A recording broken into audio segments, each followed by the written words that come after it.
Good morning and good afternoon. Welcome to the LCS-RNet 16th annual meeting entitled 10 Years Since the Paris Agreement, Progress and Challenges in Climate Action. We are pleased to start the first day of the meeting with opening remarks from the two distinguished speakers. Firstly, we would like to invite Mr. Haisa Yukihiro, Director of the Climate Change Science and Adaptation Office, Global Environment Bureau, Ministry of the Environment, Japan, from the opening remarks. Mr. Haisa, the floor is yours. Thank you very much. Good morning, good afternoon, everyone. I'm Haisa Yukihiro, Director of the Climate Change Science and Adaptation Office at the Ministry of the Environment, Japan.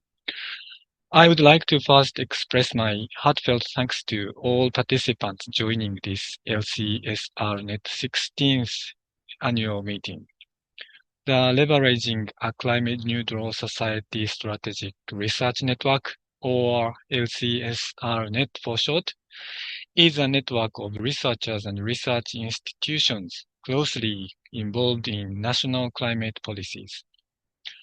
The network was established following a Japanese proposal at the G8 Environment Ministers meeting in 2008, and the Ministry of the Environment of Japan has been supporting LCS-RNet activities from its inaugural stage. In recent years, record-breaking heat waves and extreme rainfall events have occurred worldwide. Tackling climate change related to human activity is an urgent challenge for all people. At COP30 held last month, it was widely acknowledged that while global efforts are progressing, they remain insufficient to achieve the 1.5 degrees Celsius target. Moving forward, it is more critical than ever to identify and overcome challenges while promoting climate action to achieve the 1.5 degrees Celsius goal. In this situation, this year's annual meeting will feature 2 keynote speeches, 3 thematic sessions, and 1 panel discussion under the main theme of 10 years since the Paris Agreement, Progress and Challenges in Climate Action. Today, we are honored to have Dr. Henri Waisman, Director of the Deep Decarbonization Pathways Program, the Institute for Sustainable Development and International Relations. He will introduce his newly published report, A Decade of National Climate Action, Stocktake and the Road Ahead. I heard that this report is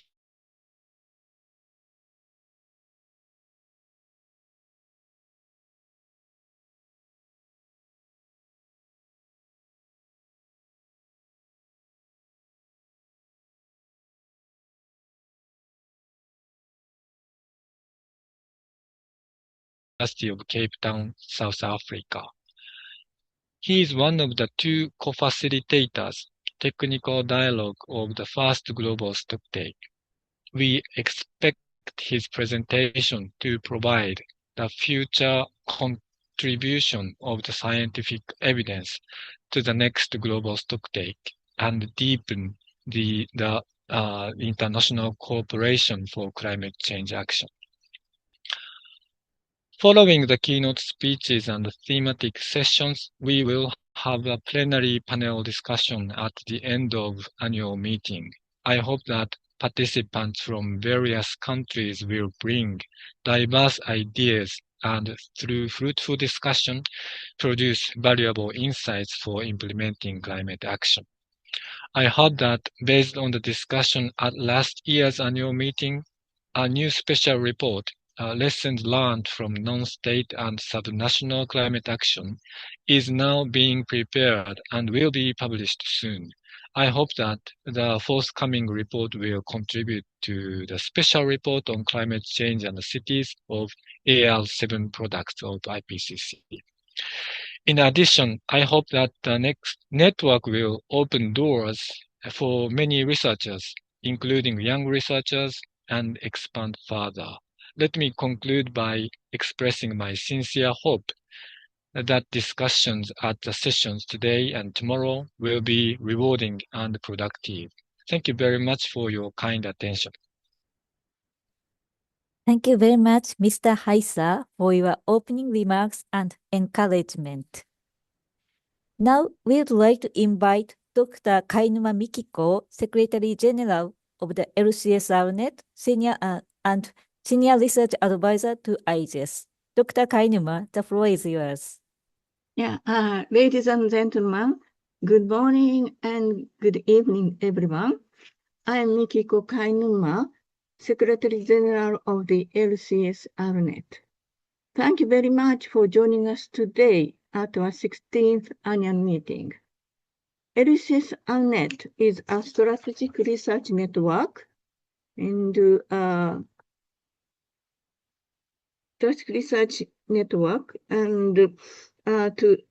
that supports the transition to a climate-neutral society. It brings together researchers and policy experts from around the world to share knowledge and strengthen the link between the science and policy. We are pleased to welcome participants from many countries and disciplines today. The theme of this year's meeting is 10 years after the Paris Agreement, Progress and Gaps in Climate Action. Climate change is no longer just an environmental issue. It affects energy and food systems, economic stability, and daily life. For this reason, climate policy has become a core social issue. The scientific message is also clear. We are not yet on track to meet the 1.5 degrees goal, unfortunately, and extreme weather events are becoming increasingly frequent. Research shows that if we do not act now, the damage caused by the climate change will far exceed the cost of mitigation measures. Furthermore, adapting to unavoidable impacts incurs additional costs. This is why immediate action is essential. 10 years after the Paris Agreement was adopted, the international framework is now in place. Nationally determined contributions, NDCs, have become an integrated part of climate policy, and the use of renewable energy and energy efficiency has increased. However, emission reductions remain too slow. In short, we have goals, but implementation is insufficient. Against the backdrop, COP30 showed that setting targets alone is not enough, and we need to act faster. The key question now is how we can use the tools created under the Paris Agreement, particularly the NDCs and the Global Stocktake, GST, to translate commitments into action. NDCs shows a country's planned actions, and the GST helps us understand whether these actions are sufficient and how they can be improved. Following COP30, a key question is how the result of the GST can be used to strengthen further NDCs and accelerate their implementation. This question lies at the heart of our meeting. Today, keynote address will focus on NDCs, while tomorrow's will focus on GST. Our semantic session will also address practical issues such as integrating agriculture and renewable energy, urban challenges, and citizen participation. The aim of these sessions is to translate international goals into local action. Finally, during the concluding discussion, we will reflect on our progress since the Paris Agreement was signed 10 years ago and consider how we can accelerate climate action over the next decade. With that, I would like to open the meeting. Thank you very much. Thank you very much, Dr. Kainuma, for your remarks, setting the scene for the discussions. Now we are moving to the first keynote session, which addresses the core of our theme, 10 years since the Paris Agreement.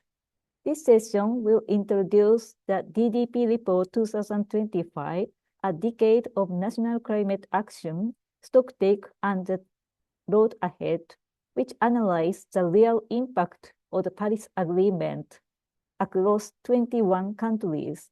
We are honored to welcome the speakers, Dr. Henri Waisman from IDDRI, France, Dr. Emilio Rovere from the Federal University of Rio de Janeiro, Brazil, and Dr. Sarisas Dharma Vishwanathan from Kyoto University and IIMA, India. So the floor is yours. Thank you very much, Tomoko. Thank you very much to everyone who's organizing this event, for giving me and us from the DDP the opportunity to share our work. Just want to mention upfront that I'm particularly pleased to be joined by my colleagues Emilio from Brazil and Sarita from India, who will present the country perspectives emerging from the report. Want also to mention that notably all the team at IGS has also produced country analysis on Japan that will not be presented today by lack of time, but that is extremely rich and very relevant, that I encourage obviously everyone to go and take a look at. So in this session, basically what I will be doing is introduce you to the report in general, to its purpose, its approach, and its main cross-cutting results, and then hand over to Emilio and Sarita, who will present their respective country perspectives, because obviously the value of this report is twofold. On the one hand, it aims at contributing with its cross-country messages to the international conversation on the enhancement of ambition by taking lessons on what has been happening for the past 10 years in the Paris Agreement. But we also hope that it can have a value in the different countries that are covered, because the main work that has been done is grounded on in-depth analysis at the national level. So I will provide you this overarching picture, just saying two words for those who don't know. For those who don't know the Deep Decarbonization Pathway Initiative. So this is an international network of in-country experts, which we have had the honor at IDDRI to coordinate since 2013. There are basically the main mandate of this network is to develop low carbon development national scenarios to 2050, 2070, exploring the conditions for aligning development and socioeconomic concerns with the constraints imposed by the global climate goal and global climate neutrality. And maybe just if I had to summarize in just a few words what we are doing, just insisting on the principles, which is being country-driven, country-led, and country-owned, meaning that the work that we are doing and what I will be presenting here is cross-cutting messages, but really the value of the work we are doing is essentially coming from the in-depth expertise of all our colleagues working with us and developing their analyses that are relevant in their specific country context. So just want to flag two past reports. I will obviously not comment them, but encourage you to go and visit our website where you can find them. The 2023 report, which was focused on international cooperation, one of the key themes that I will come back to very quickly in my presentation, and 2024 report, which has been exploring based on scenario analysis conducted in 9 countries, the conditions for countries to reach carbon neutrality. So these 2 reports belong to this cross-cutting analysis done by the Deep Decarbonization Pathway Initiative and form foundations for the work that we are doing. But today, what I want to present, and very consistently with the theme of this year's annual meeting of the LCS-RNet consortium, is the analysis we have conducted that takes stock of climate action 10 years after the Paris Agreement, trying to measure, and that's maybe one of the main value added that we hope this report can have on top of all the assessments that have been done on the state of progress, is that it is grounded on a national perspective. And that's, again, something very intrinsic to the Deep Decarbonization Pathway Initiative. So what we've done, and so here is the link. I guess you will have the presentation, so you can find it on the website. So please go and look at our report. There is a cross-cutting report. There are also individual country chapters, so 21 of them. I will come back to that describe detailed assessment at the country level of what has been happening. What is the approach of this report? And I already mentioned it, but it provides a country level perspective on climate action. That's really something that we are extremely that we feel is extremely important to consider, that what we are, if we want to look really at the state of climate action, obviously the global assessments are important because climate change is a global problem in nature. But if we want to understand the underlying drivers of change, we need to go into the nitty-gritty of the national action. And so we are covering 21 countries, very diverse in nature. So developing and developed country, small and big. We really wanted to have a diversity of context to make sure that we can report the diversity of climate action that have been happening. And again, you will have just after a specific presentation from Emilio and Sarita in Brazil and India will give you a more detailed idea of what are the analysis that's been done. But the important point to mention is when we say that we do an analysis of country at the country level, it's done by national experts. And again, Emilio and Sarita being a perfect example of this national expertise. So grounded on their deep understanding of the specific situations in their country. The second highlight of the approach is that obviously GHG emissions are important, but what we want to insist on is to try to have an understanding of the drivers of these GHG emissions, focusing on 2 main aspects, governance and policy. So what we want to look at is to go beyond the assessment of GHG emission to try to understand to what extent the last 10 years have helped put in place conditions for going towards a very deep emission reduction that will be needed. And very importantly, obviously, the state of current reduction of emissions is an important indicator, but it's very often not sufficient to understand whether things are well prepared to take us toward the very low emission reductions that we need in the next decades.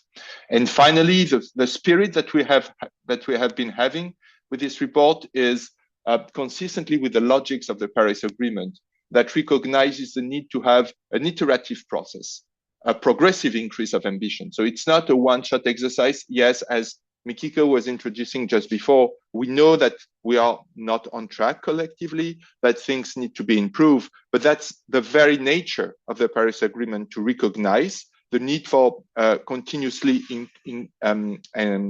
increasing our knowledge and understanding. And so the spirit of this report is to focus on what lessons can be learned and what type of recommendations on things that countries and globally we should be focusing to increase ambition. So we feel that having just an assessment that we are not on track is useful as a starting point, but it's not sufficient. And if we want really to follow the logics of the Paris Agreement, we need to put in place this learning process. So I provide you a very high-level snapshot of the lessons that could be learned in terms of the chapter. And again, it's only scratching the surface, but there are much more details inside the report that I would encourage you to go and look at. So what we've identified are the three main drivers of climate ambition. The first one is the importance of innovative governance. If we want to address climate change, we need to have innovative approaches that put in place inclusive processes that provide strong mandates to institutions that are there to address climate change, that are explicitly framed by a long-term perspective and informed by country-driven scientific evidence. This is a very important aspect.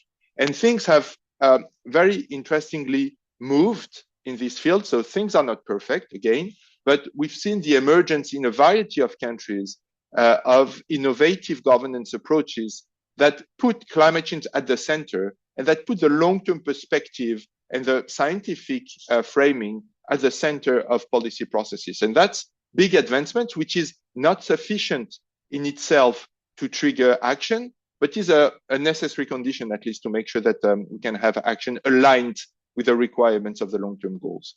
Second, important driver of ambitious climate action, the need to recognize the importance of comprehensive policy packages.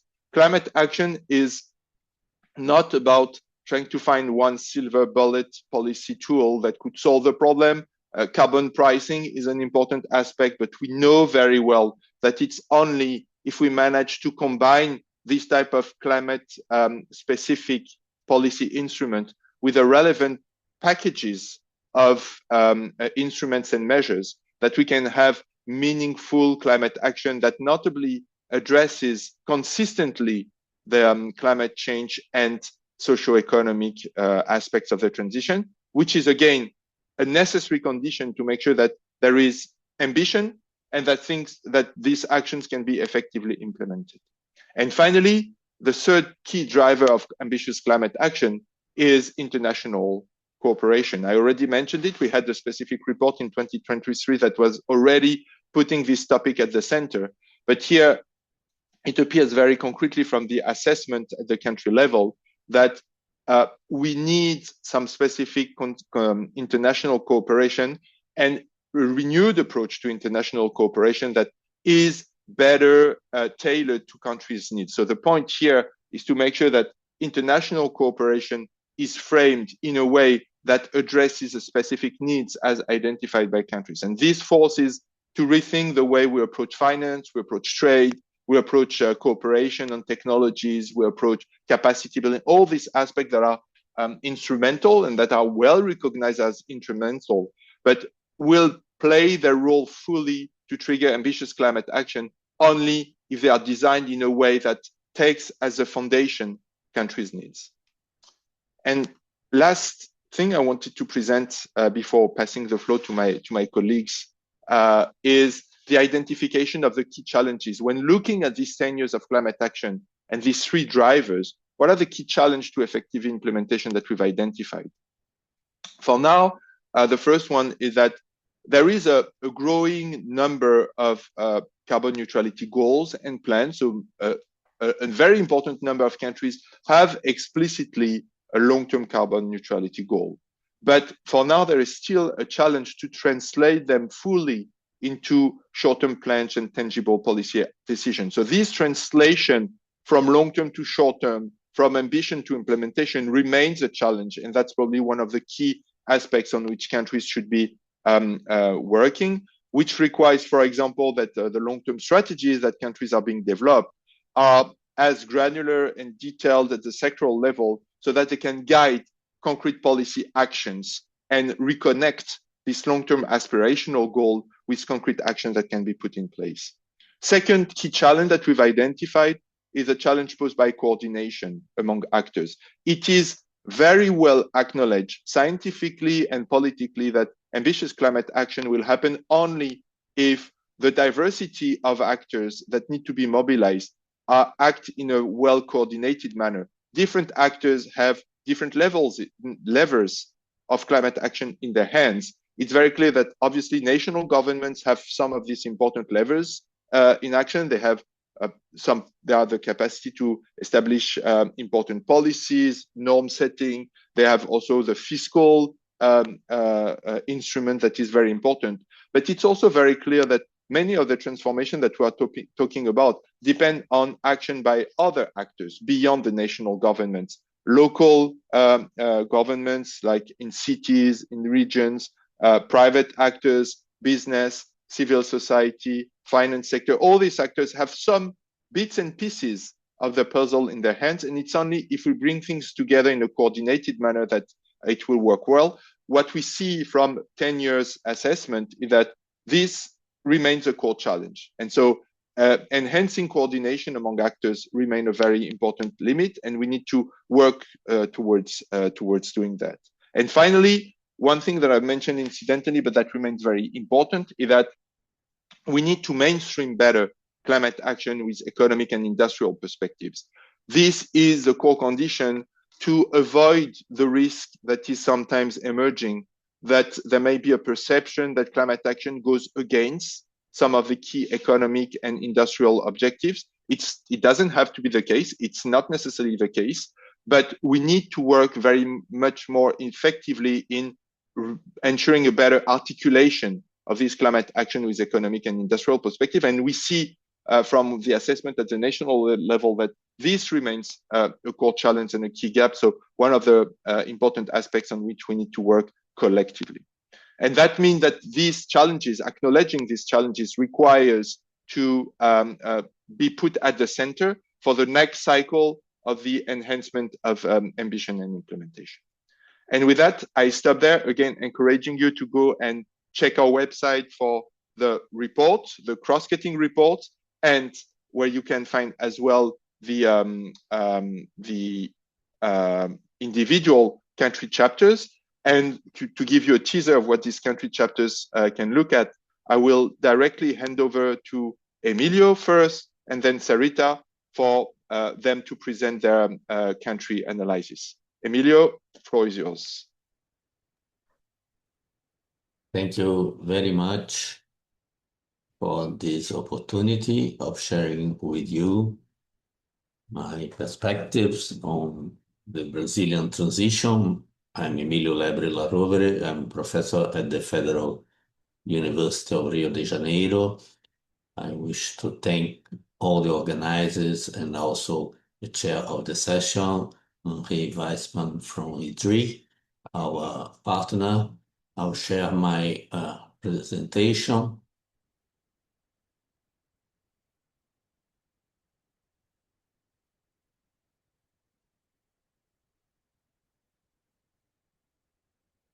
So we're going to present some insights from the Brazilian chapter of the DDP report, as mentioned by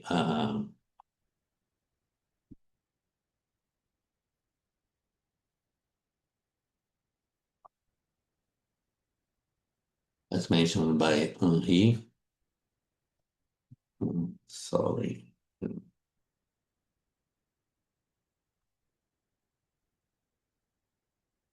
Okay. So the Brazilian perspective starts with the presentation of the context of the country. We have in Brazil agriculture, forest, and land use as the main greenhouse emission source in Brazil. We have 70% of economy-wide emissions from AFLU, with deforestation being the main source of land use change emissions, which account for around 40% of the country's emissions, and enteric fermentation of the huge bovine cattle herd stock, representing 30% of the total. Mon nom apparaît dans la liste des participants, en fait. Voilà. Sorry? Yes. And this leaves just 20% of total country emissions for energy-related emissions. We have already in Brazil half of the overall energy mix supplied by renewables. And in terms of power generation, 88% is non-fossil. You see in the evolution since 1990, and you see the green bar, which was even much important in 2004, the peak of Brazilian emissions, with deforestation being very high, but this was cut very sharply until 2010, in a very short period. And this has allowed Brazil to reach the 2020 target of staying below 2 billion tons of CO2 equivalent. This was the initial target of Copenhagen COP in 2009. More recently, we have some resuming of the growth of emissions from deforestation, and this has led from 2010 to 2022 to an increase in emissions, but in the last 5 years now, last 3 years now, from 2022 to 2025 today, we are going down, and we have this NDC targets of getting to 1.2 billion tons by 2030, and a range from 0.85 to 1.05 by 2035. And we also have the commitment to the Paris Agreement of reaching carbon neutrality, zero net emissions by 2050. So if you look at this historical record, we are already in Brazil halfway in the energy transition, but this was mainly due to past energy security concerns since the 60s to face electricity shortage. This led to the construction of large hydropower dams, which was a very powerful program in Brazil for decades. And in the 70s, with the oil shock and the vulnerability, Brazil was an importer. 83% of oil consumption was imported in Brazil by 1973, when the first oil shock has meant a fourfold increase of oil prices. So this led to the launch of large-scale biofuel programs, mainly bioethanol from sugarcane. And this was later expanded to also include biodiesel from vegetable oils to replace diesel oil.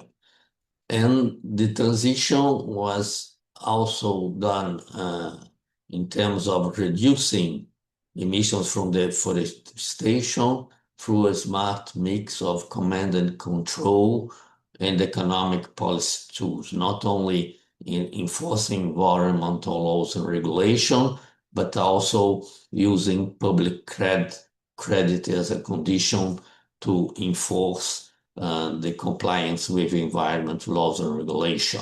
So the Paris Agreement was not the main driver of this transformation, but lately in the 21st century, it was very important, first to help to consolidate this trend with the sharp cost decrease of wind and photovoltaic solar power, but also to flagging to the economic agents and business and government sectors as well, that sooner or later the transition to climate neutrality is really going to help. And this is very key to ensure continuity in this direction.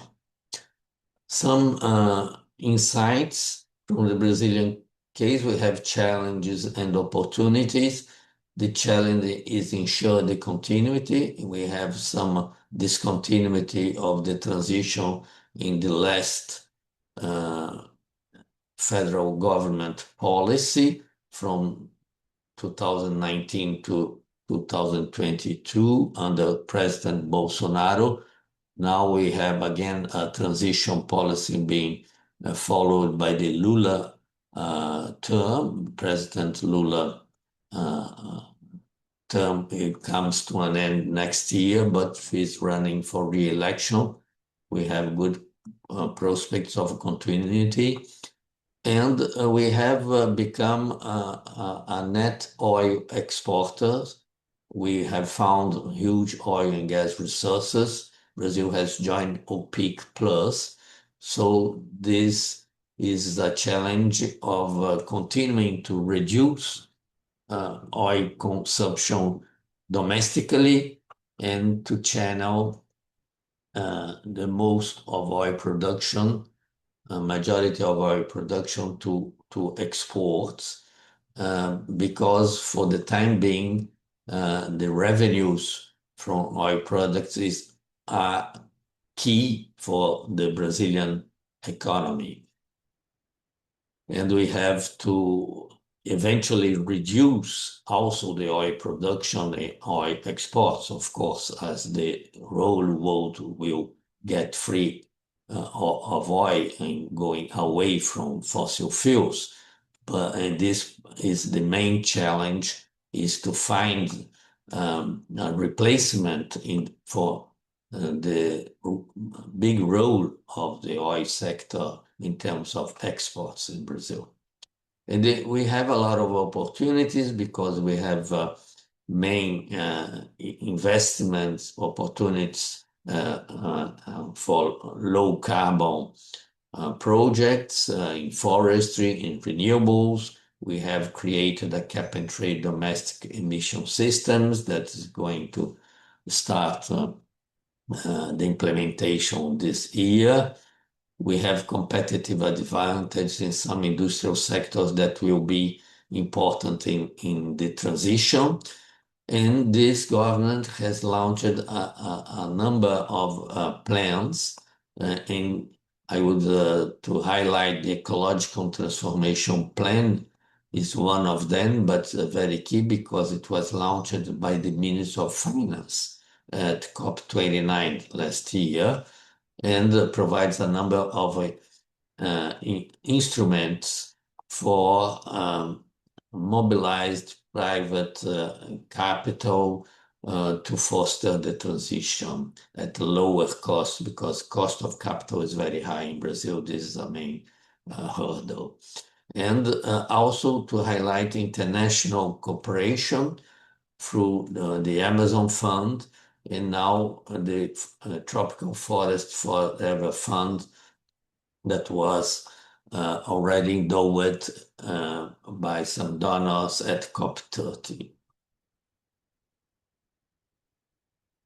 Short-term priorities were able to reduce deforestation rate in the past and have to be continued with both command and control and economic instruments. This is a key priority. And also the challenging is greening our agriculture sector in terms of the production of meat, but also of all the agricultural commodities, and to turn the land use change sector from a big emitter into a sink. That's the shortcut to reach carbon neutrality by 2050. And for that, we need smart financial mechanisms to mobilize capital on one hand, and on the other hand, we have carbon pricing, but carbon pricing not only as a single policy, but we need comprehensive and complementary policies to ensure a just transition in order to protect low-income households from the risk of negative social effects, and particularly the inflation, the increase of general cost level of the economy due to carbon pricing. We also need to expand the storage capacity of our power grid to avoid curtailment of excess wind and solar power, which is a recent problem in Brazil, and to provide the ground for increasing the role of solar and wind power generation, even if they are intermittent sources in the future. Finally, the requirements are very important to reshape the economic development and to build a Brazilian green economy that would be free of fossil fuels and oil, and even of oil exports. And for that, we have to reindustrialize the country in a different way, and particularly developing the industrial sectors that will be key for a global energy transition. We have a new Industry Brazil plan in place for that, and greening the agriculture commodity supply chain, which are key for our exports, as already mentioned. And for that, the oil gas sector can be an effective facilitator with a share of the oil rent, providing resources to fund the transition. As Henri already pointed out, the governance is a key concern. We have now multiple government plans, and we have a coordinating challenge to align all these instruments in a harmonized way to go forward in the transition. And next year, Brazil will launch a stakeholder engagement process to design and implement the Brazilian long-term low-emission development strategy that can help to ensure the coordination across these multiple plans. Thank you very much.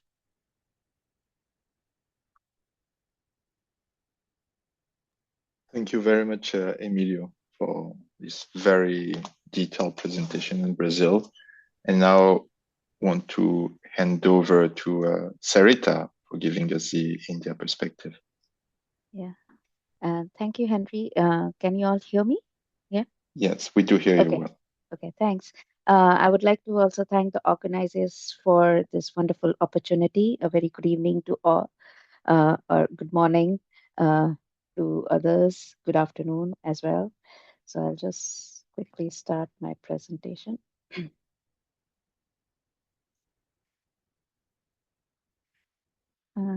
Just checking if everyone's able to see the presentation.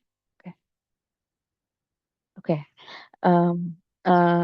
So what I will be presenting is what we think from our perspective India has done since the Paris Agreement. And I'll be presenting on behalf of my co-authors, Vidhi, Jyoti, and Professor Garg. So from an India perspective, development aspirations are really important. We are one of the largest democracies with the largest population. We aspire to be a developed country by 2047. That is when we complete our 100 years of independence. So we would like to be a self-sufficient economy at 30 trillion USD. The priority in all this is energy as well as climate security. However, we require this energy that has to be accessible at affordable prices. And what we did is a quick a subnational kind of a study where we looked at HDI as an indicator to capture development to a certain extent, because it also, in addition to economic growth, it looks at education as well as health as a parameter. And when we look at HDI versus the per capita energy consumption across our provinces or states, the subnational level in India, and the per capita electricity consumption, one can observe that over the last decade, kind of it has increased. The energy consumption has kind of increased over. And what this is saying is at 2019, we were at an average energy per capita energy of 21 gigajoules per capita per year, where at subnational level it ranged from kind of point, I think 4 to 0.9 in HDI. So basically, we had a huge range from almost 2 gigajoules to 40 gigajoules across the states. What we aspire when we become at a national level, if we move towards a 0.8, a 0.9 kind of HDI, is a 56 gigajoule per capita energy consumption per year. And this is much lower than most developed countries, which are, I think, 75 plus gigajoules per capita per year. So that is the aspiration we hold. And based on that, we did an analysis of our at a various economic growth, so high, medium, low, and then looking at medium, looking at the net zeros, various net zeros that can be achieved. What is also observed in these analyses is that when we look at the various economic growths as well as net zero, by 2030, we will be able to achieve one of our main NDC goals of the carbon intensity of GDP being at about 40 to 45% when compared with our 2005 indicator. And this also, we are currently conducting a model intercomparison study at national level across almost 12 to 15 modeling teams. And this has been kind of overall been observed that India will be able to achieve one of the main NDC goals by 2030. But when we look at a long-term strategy, what we observe is that based on various policies that would be selected, our peaking years would differ across the scenarios. Agriculture still remains, this is just CO2, so agriculture will still remain a point of a hard to abate sector with a residual of 0.36 billion tons of CO2 in 2070. So there will be residual emissions. Similarly, we will have some residual emissions even from the industry sector, about 1 to 1.2, it could be, depending on how the technologies are implemented and how fast the technologies are implemented. So there's a general understanding across Indian stakeholders, both at national and subnational level, that we will have multiple transitions, which will be occurring simultaneously, both at the supply side as well as the end use sector side. And this is just tracking the India's commitment under Paris Agreement, which would be, I think, submitted under the BTRs. From an emission intensity perspective, we will be able to achieve the emission intensity objective. We are on track to achieve that by 2030.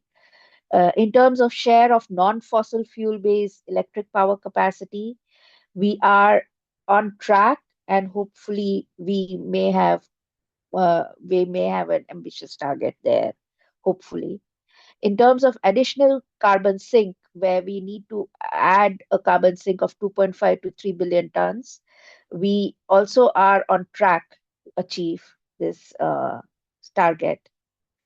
When it comes to net zero, what can be observed was until in NDC 2022, we do not have the net zero target. However, it is mentioned in a long-term low emission development strategy, which was published in 2022, and we will achieve net zero. What is particular to note is the document as well as other policy documents are not clear if it includes or excludes the non-CO2 emissions. And from our initial studies, I think if we include the non-CO2 emissions, our residual emissions would be slightly higher than what we have estimated. Lifestyle for environment is the first goal in our NDCs, and this encourages energy savings and how to change your lifestyle to reduce the energy demand. It reflects the principle of climate justice. It is mindful of the production and consumption. It is pro circular economy, and it also tries to look into the health aspect as well. So, overall, it's quite a comprehensive qualitative target where we are trying to imbibe that, and it is a really good initiative, one of the first of its kind.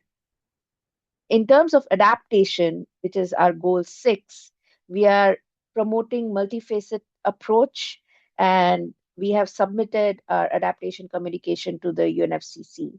The adaptation plan is under preparation, which aligns with the sustainable development and climate resilience across all the subregions in India.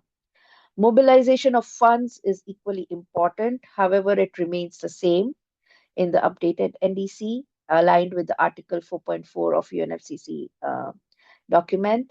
And in terms of building capacity, again, this remains the same. We are fostering innovation and collaboration, which I'll be showing in one of the slides as we show. So I'll be also talking in detail on adaptation, mobilization, and building capacities in the next few slides. In terms of policies, when we see pre-Paris, so Copenhagen was where we had the National Action Plan on Climate Change and some initial policies. However, it was Paris Agreement that kind of, I would say, explored, and we had an exponential number of policies that came into picture, and then we have incremented the targets of these policies. So we mapped around 600 policies, and at subnational level and in certain states, almost 1,000 plus policies. So the policies are across the power sector, which focus more on the solar and the renewable targets, then retirement of coal plants, the transmission and distribution across.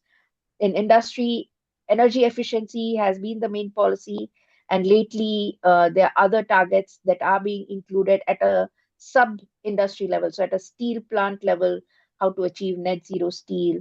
At cement, how to reduce the overall emissions at cement. So at a sub-sectoral level, there have been certain discussions, and policies and schemes are in process to be in place.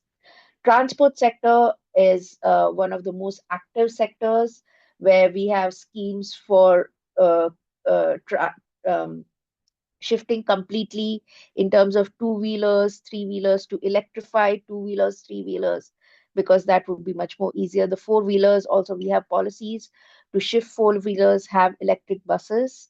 In terms of metro rails, also to increase the rail share of not only passenger but freight transport has been pushed across.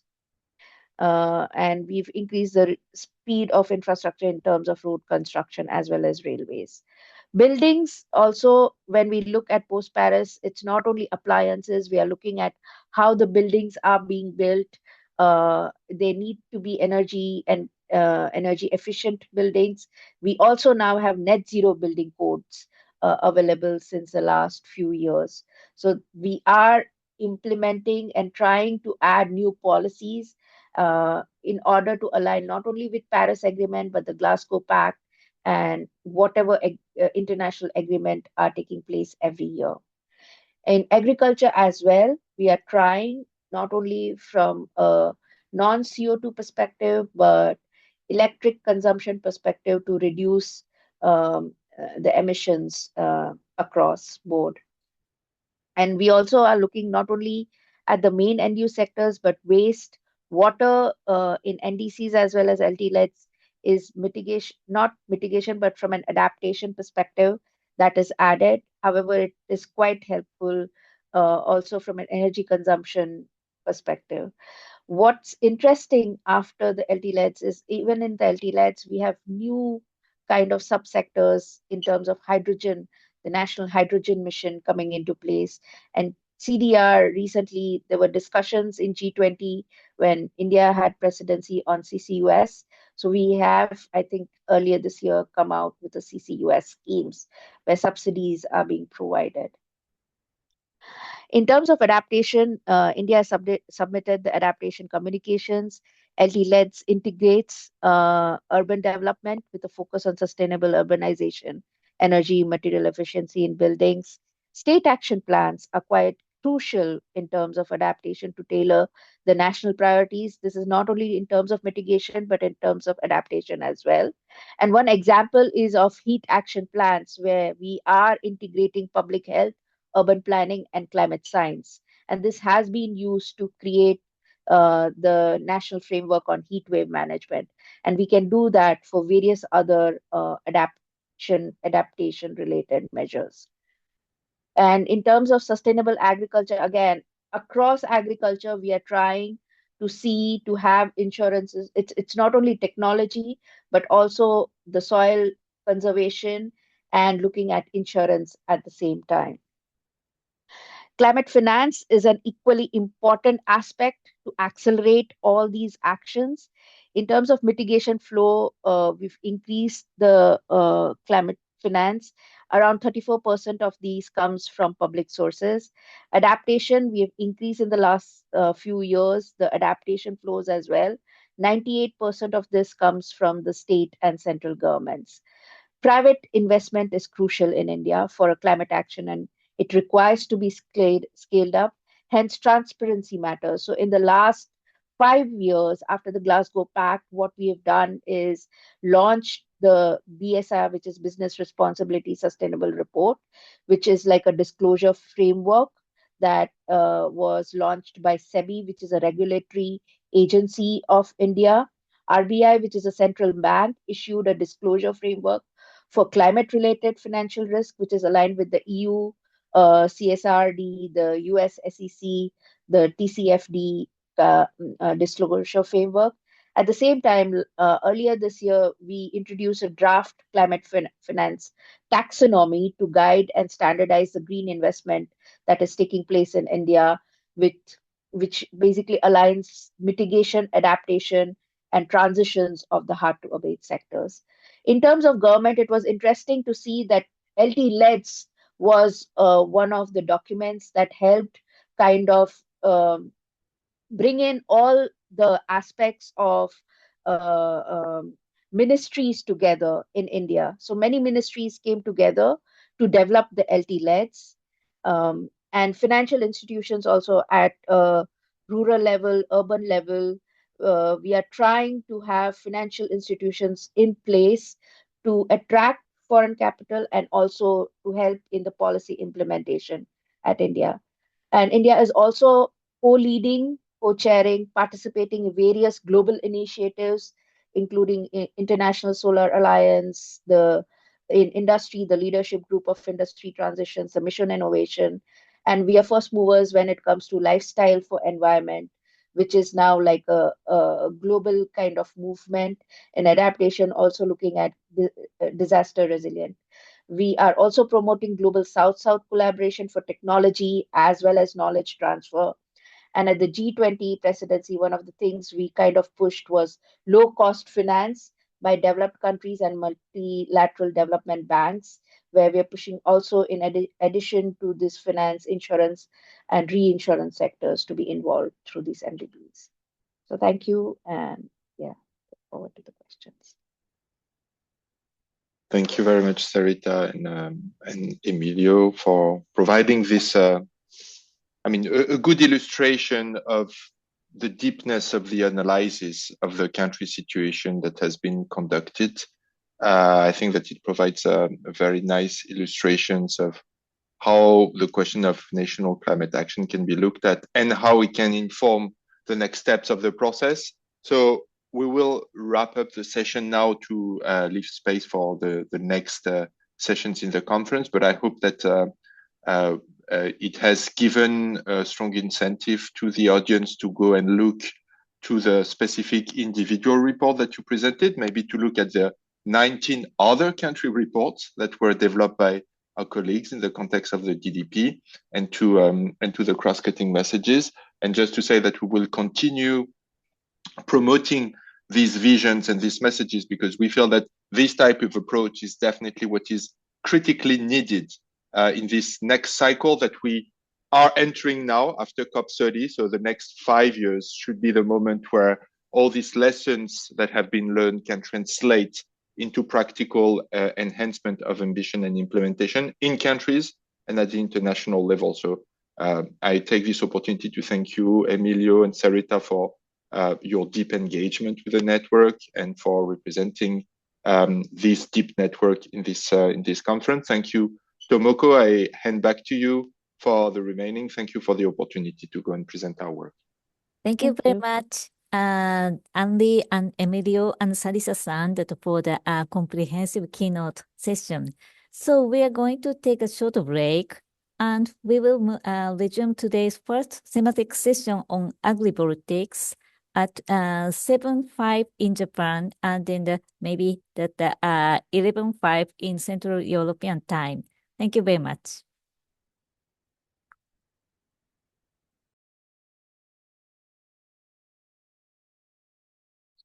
Okay, then we are now resuming the meeting. So the next session focusing on the concrete implementation, agrivoltaics as a pathway to regional resilience. So agrivoltaics offer promising multiple benefits. To guide us through this topic, we'd like to invite Dr. Damasa Magkare Makandok, Demi-san, from the University of the Philippines, Los Baños, the chair of the session. So Demi-san, floor is yours. Okay, thank you very much, Ishikawa-san. So good afternoon, good evening, good morning to everyone, wherever you are. Welcome to our session. As Ishikawa-san has mentioned, our session is entitled Agrivoltaics as a Pathway to Regional Resilience. In this session, we are privileged to hear presentations from 3 distinguished speakers representing Japan, France, and Italy. They are all experts on agrivoltaics. Our session is good for 1 hour, and each speaker is given 12 to 13 minutes to deliver his or her presentation, and we will allocate 20 minutes for Q&A afterwards. Okay. Our first speaker is Dr. Yugo Tanaka. He is a senior research manager at the Institute for Global Environmental Strategies in Japan. Okay. He is currently actively engaging in both research and practical activities, focusing on the governance of local energy transitions, facilitating community-based renewable energy, cross-sectoral cooperation, and stakeholder participation. For this session, he will present a paper entitled Agrivoltaics as a Pathway to Regional Resilience, Applying Japanese Good Practices to ASEAN. Dr. Tanaka, the floor is yours. Thank you so much, Demi-san, for a kind introduction. Let me share my screen first. Oops, sorry. Can you see my screen? Yes, yes. Okay. Yes, okay, we can see the screen, yes. Yeah, thank you so much for the opportunity to speak at the very important forum today. My name is Yugo Tanaka, Senior Research Manager at the Institute for Global Environmental Strategies in Japan. And I'm currently working on a research project on how experience in Japan can contribute to ASEAN countries in terms of local decarbonization initiatives. So from this perspective, let me share my thoughts on the topic of this session. So my central question today is, under what governance conditions can agrivoltaics genuinely function as a pathway to regional resilience in ASEAN countries? So my main argument is very simple. Agrivoltaics contributes to resilience when it is embedded in strong local governance systems rather than being treated merely as a technological investment opportunity. So let me begin with the potential of agrivoltaics in ASEAN.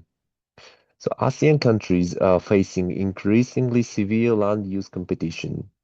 So ambitious renewable energy targets and population growth, food security concerns, and economic development are all placing simultaneous pressure on limited land resources. And studies suggest that even under strict land use constraints, a significant technical and economic potential for agrivoltaics remains across ASEAN. So in this picture, the farmlands that is appropriate, that has a prominent potential for agrivoltaics is colored.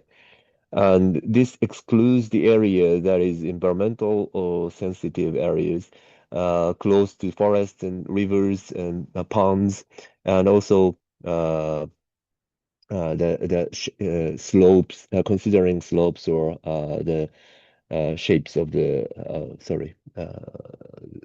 slopes of the land.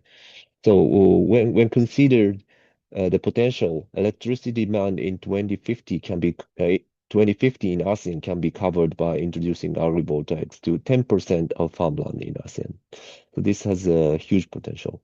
In this case, agrivoltaics represents a promising approach to navigating the food, energy, land nexus. So, and at the same time, high ambient temperatures and intense solar radiation constitute major biophysical constraints on agricultural productivity in this region. So, climate change has induced severe climate, heat stresses, water, too much rainfall, and it has extreme weather conditions. So agrivoltaic systems can function not only as energy infrastructure, but also as a microclimate management tools, providing partial shading, reducing heat stress, and enhancing the adaptive capacity of farming systems. So it has also a prominent potential for ASEAN countries to adapt climate change through agrivoltaic systems. So moreover, many rural areas in ASEAN are characterized by weak and fragmented power grids, with limited transmission and distribution capacity. This constrains large-scale centralized solar development. However, it also creates a structural opportunity for decentralized community-scale agrivoltaic systems that support local electricity consumption. And also it can power smart agriculture technologies and communication infrastructures. And it can serve as energy hubs during disasters. So it can improve the agricultural resilience. At the same time, it can improve the energy resilience. However, this potential is accompanied by substantial governance risks. In practice, agrivoltaics has, in some contexts, been used as a regulatory label to legitimize large-scale solar installations on agricultural land without meaningful agricultural activity. The reported cases in Vietnam illustrate the typical governance failure, a gap between regulatory design and operational reality, where minimal symbolic farming activities are conducted solely to pass formal inspections. So these cases highlight that the critical challenge is not technical feasibility, but institutional design. So this brings me to the concept of resilience. From Japan's experience as a disaster-prone countries, resilience should be understood not merely as physical robustness, but as the integrated, adaptive, and transformative capacity of society. The Hanshin Awaji Great Earthquake of 1995 illustrates this clearly. More than 90% of people trapped under collapsed structures were rescued not by public emergency services, but by themselves, their families, and their neighbors. In large-scale disasters, formal public service are often delayed or disrupted. Under such conditions, community-based capacity becomes decisive. This experience suggests that resilience is not about avoiding damage, but about the ability to absorb shocks, adapt, and recover flexibly through the integration of infrastructure, institutions, and social capital. Applying this to agrivoltaics, this implies a critical point. It is not the technology itself, but the institutional and social arrangements governing its use that determine whether it contributes to regional resilience. So what I would like to highlight is the agrivoltaics projects in Sosa. Japan has a supporting framework for municipalities who try to indicate local development through the actions that contribute to decarbonization. So in principle, the three aspects are considered very important. First, ownership. This is a vision social development based on bottom-up initiatives. Initiatives of each local community is quite important, although national policy framework is also relevant. Second, partnership. Reconstructing network between rural and urban areas is very important in sustainably producing and consuming energy, food, and other ecosystem services. And finally, integration. Decarbonization is important, however, it must come with nature positive and resource circularity. Environmental policy is important, however, it should at the same time serve economic development and addressing social issues. So such kind of synergy approach is quite important for local decarbonization initiatives. These three pillars constitutes the framework of regional circular ecological sphere. That is the concept invented in Japanese basic environment plan. So historically, local governments in Japan operated primarily as executors of centrally delegated functions. Experience has shown that overly centralized top-down governance structures are often ineffective in addressing complex place-specific sustainability challenges. Today, local governments are expected to design context-sensitive public services and facilitate community-led regional development. This governance shift forms the institutional basis of current Japanese environmental policy, supported by the Ministry of Environment. Let me briefly introduce several empirical cases. The first is the Sosa model in Chiba Prefecture. Here, degraded agricultural land was restored through the introduction of agrivoltaic systems. A local power company was established in partnership with a highly trusted local farmer. Importantly, they use narrow bifacial panels, let's say 30 centimeters, in order to minimize the negative impact to crops. Crop yield is not different to other areas where panels are not installed. They have installed more than 6 megawatts, restoring 16 hectares of farmlands that was previously abandoned. An integral element which defines their success is that approximately 10% of the company's revenue are redistributed to the local community through land rent, property tax, and direct contributions to farmers and local organizations. So using such contributions, the community regularly hosts events, strengthening social ties and reinforcing rural-urban linkages. The facilities provide free emergency power during disasters, and they concluded MOU with Sosa City so that citizens living in other areas can use the electricity when they cannot access to grid electricity. And the second case is the Rikuzen Takada model, developed in an area severely affected by the 2011 Great East Japan earthquake and tsunami.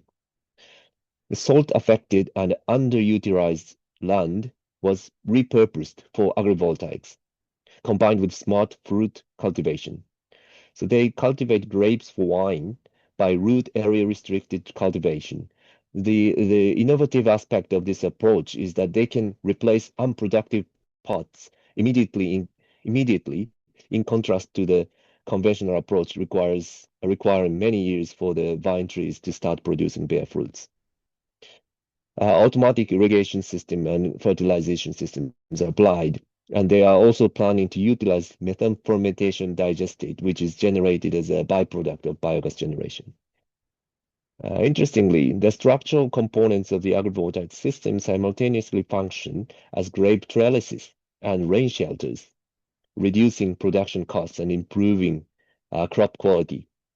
After 4 years of operation, empirical observations indicate superior crop growth under the panels compared to control plots. Also, they set up a bird net between the panels, and this is important to improve the productivity. Importantly, power generation is framed as a means to strengthen agricultural competitiveness rather than an end itself.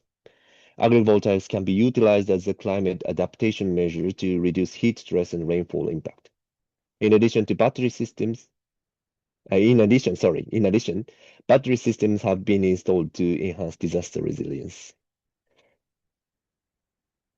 Additional examples include formal disaster response agreements, whereby agrivoltaic operators commit to providing large-scale portable batteries to evacuation centers during emergencies. Such arrangements demonstrate that trust-based relationships between energy operators and local communities are a precondition for functional disaster preparedness.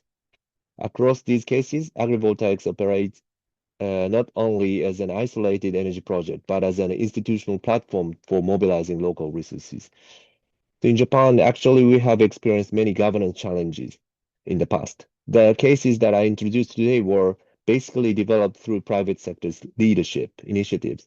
We need to systematically scale up such good practices through appropriate governance framework. And Japanese governance systems of agrivoltaics has been developed through many trials and errors. However, learning lessons from successful cases, there are some progresses. For example, regulation has been implemented to authorize municipalities to remove inappropriate facilities. At the same time, financial incentives to promote projects co-designed and co-developed within local communities. So let me conclude. Based on these observations, I would like to propose several design principles for applying agrivoltaics to strengthen regional resilience in ASEAN. First, local ownership is indispensable. Projects should be co-designed and co-governed by local farmers, communities, and local governments, rather than being driven exclusively by external developers or investors.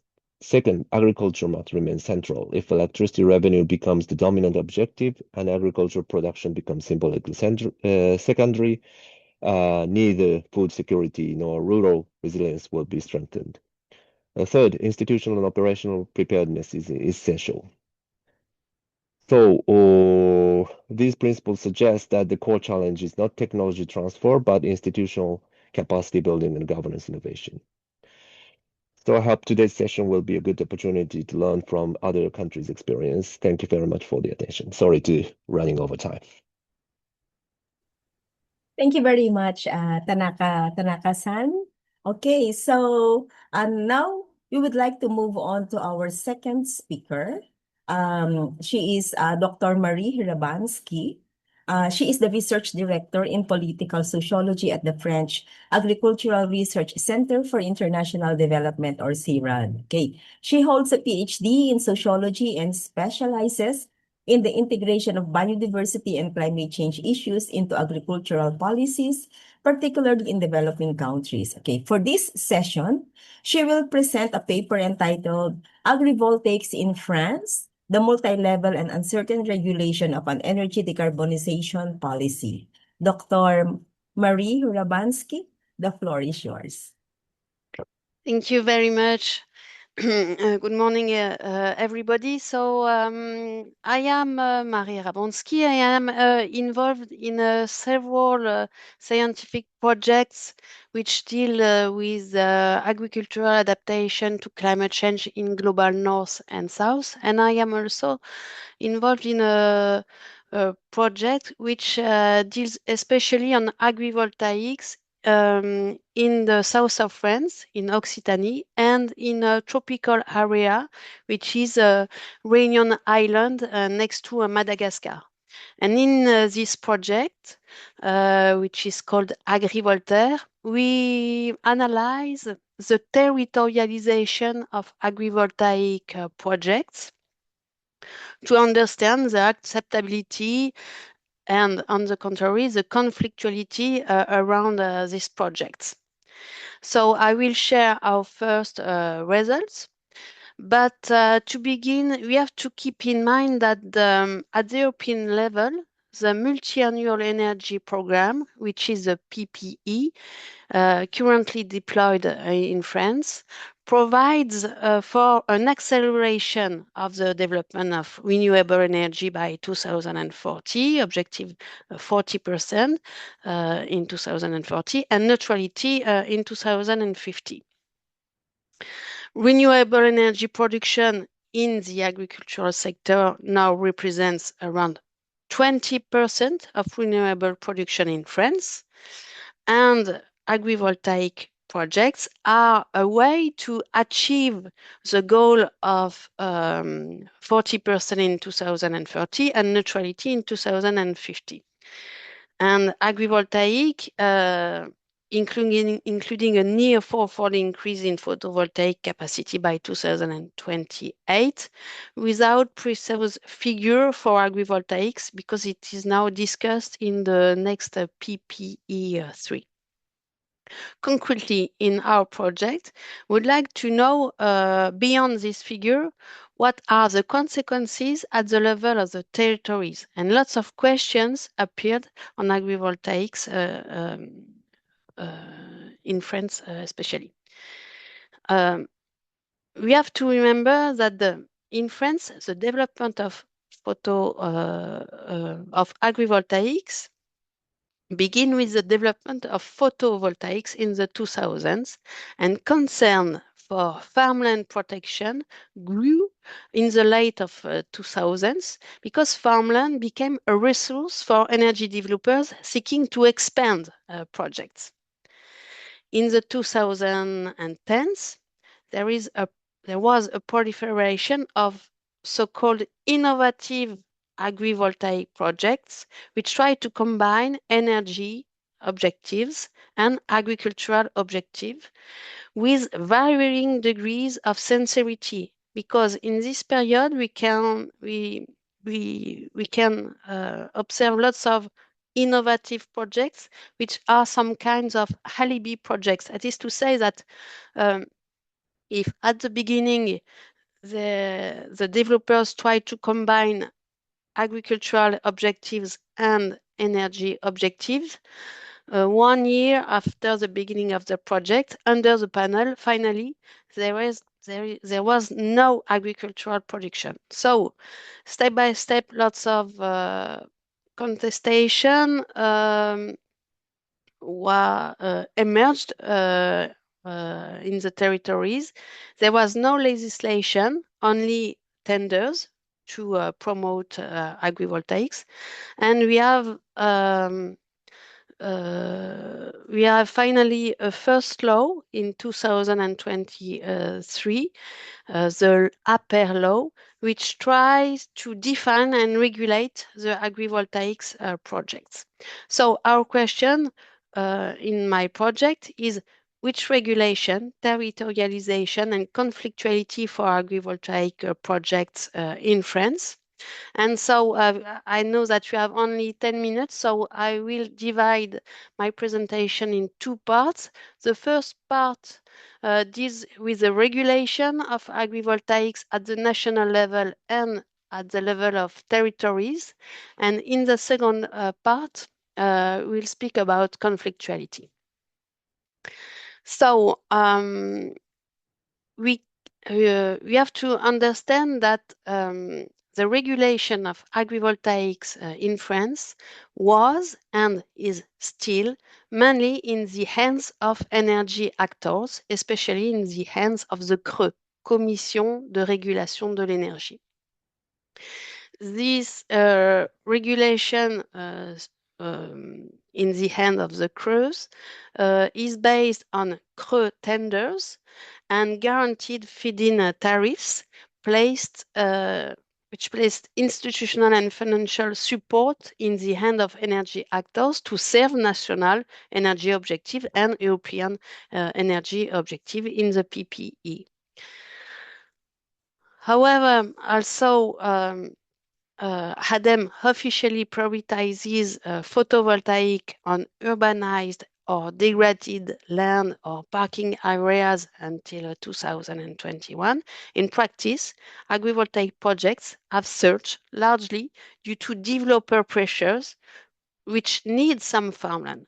Agrivoltaics appear in this context to energy developers as a means to gain access to farmland. So to try to regulate agrivoltaics and the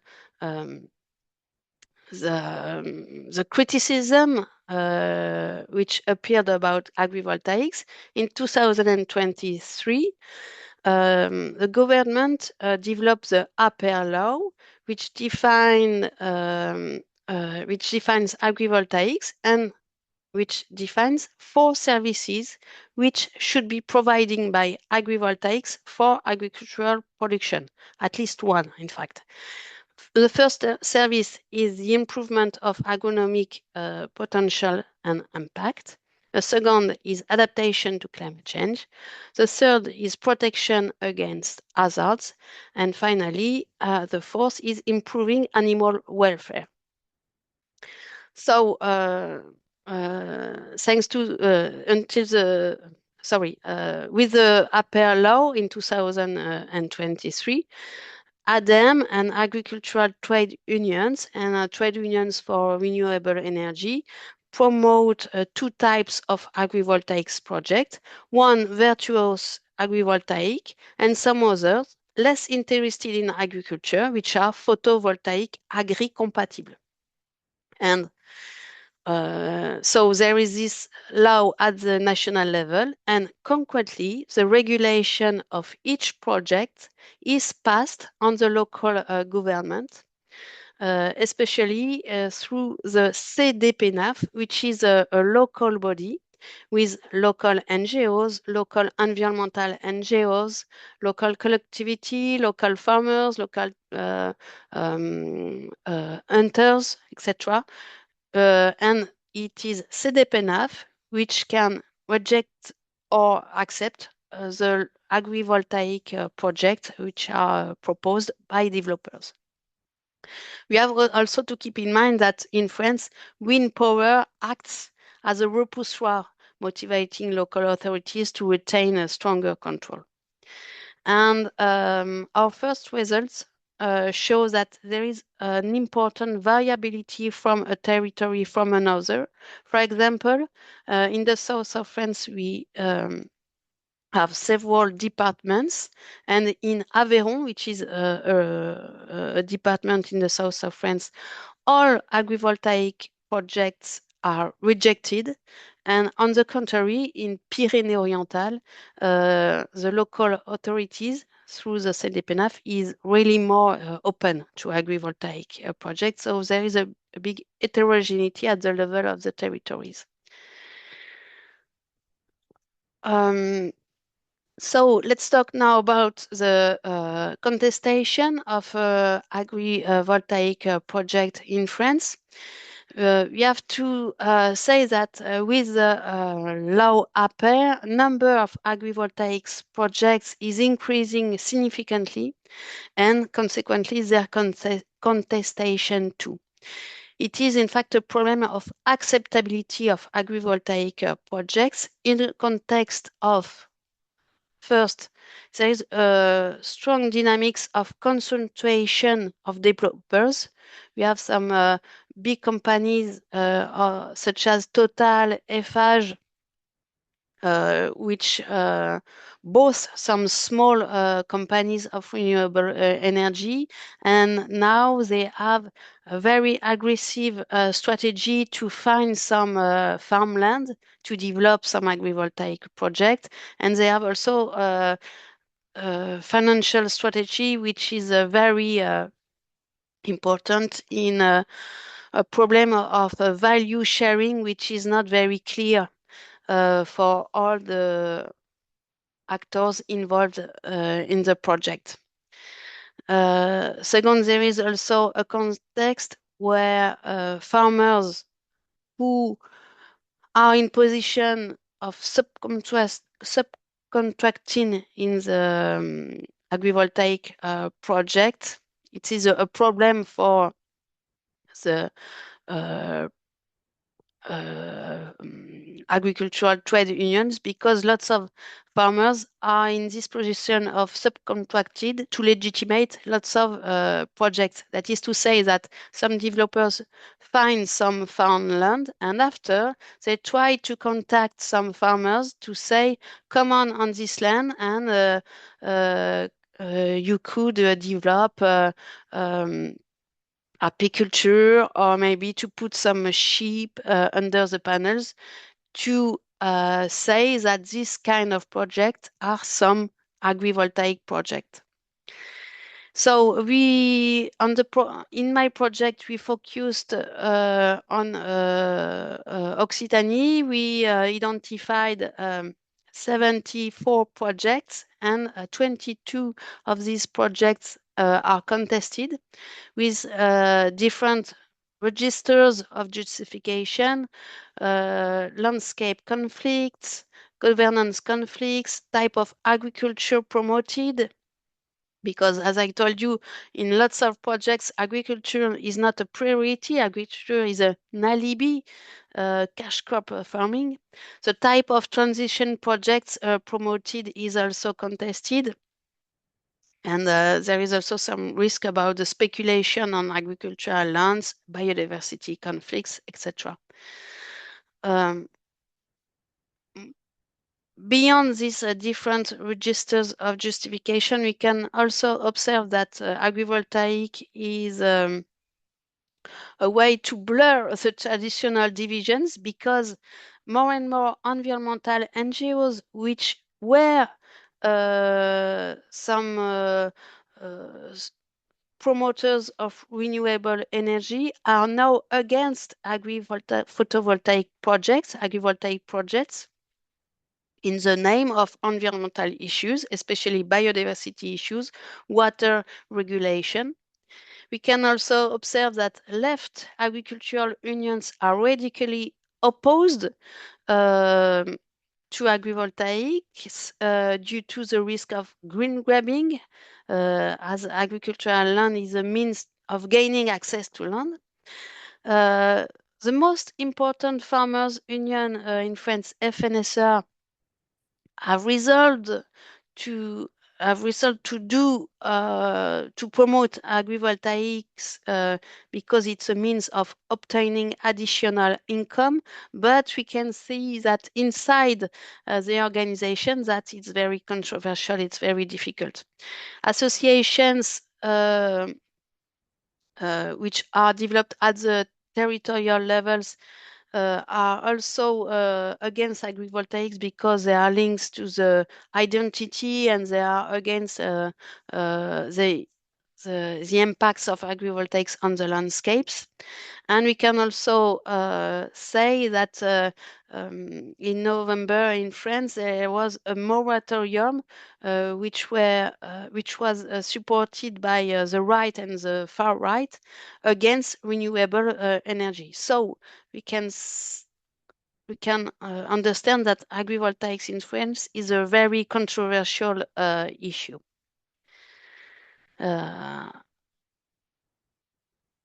So to conclude, that brings me to the end of the presentation. I'd like to summarize the main points that I have covered. Firstly, the regulation is organized at the national level with a national law and the tenders, and is mainly in the hands of energy sectors.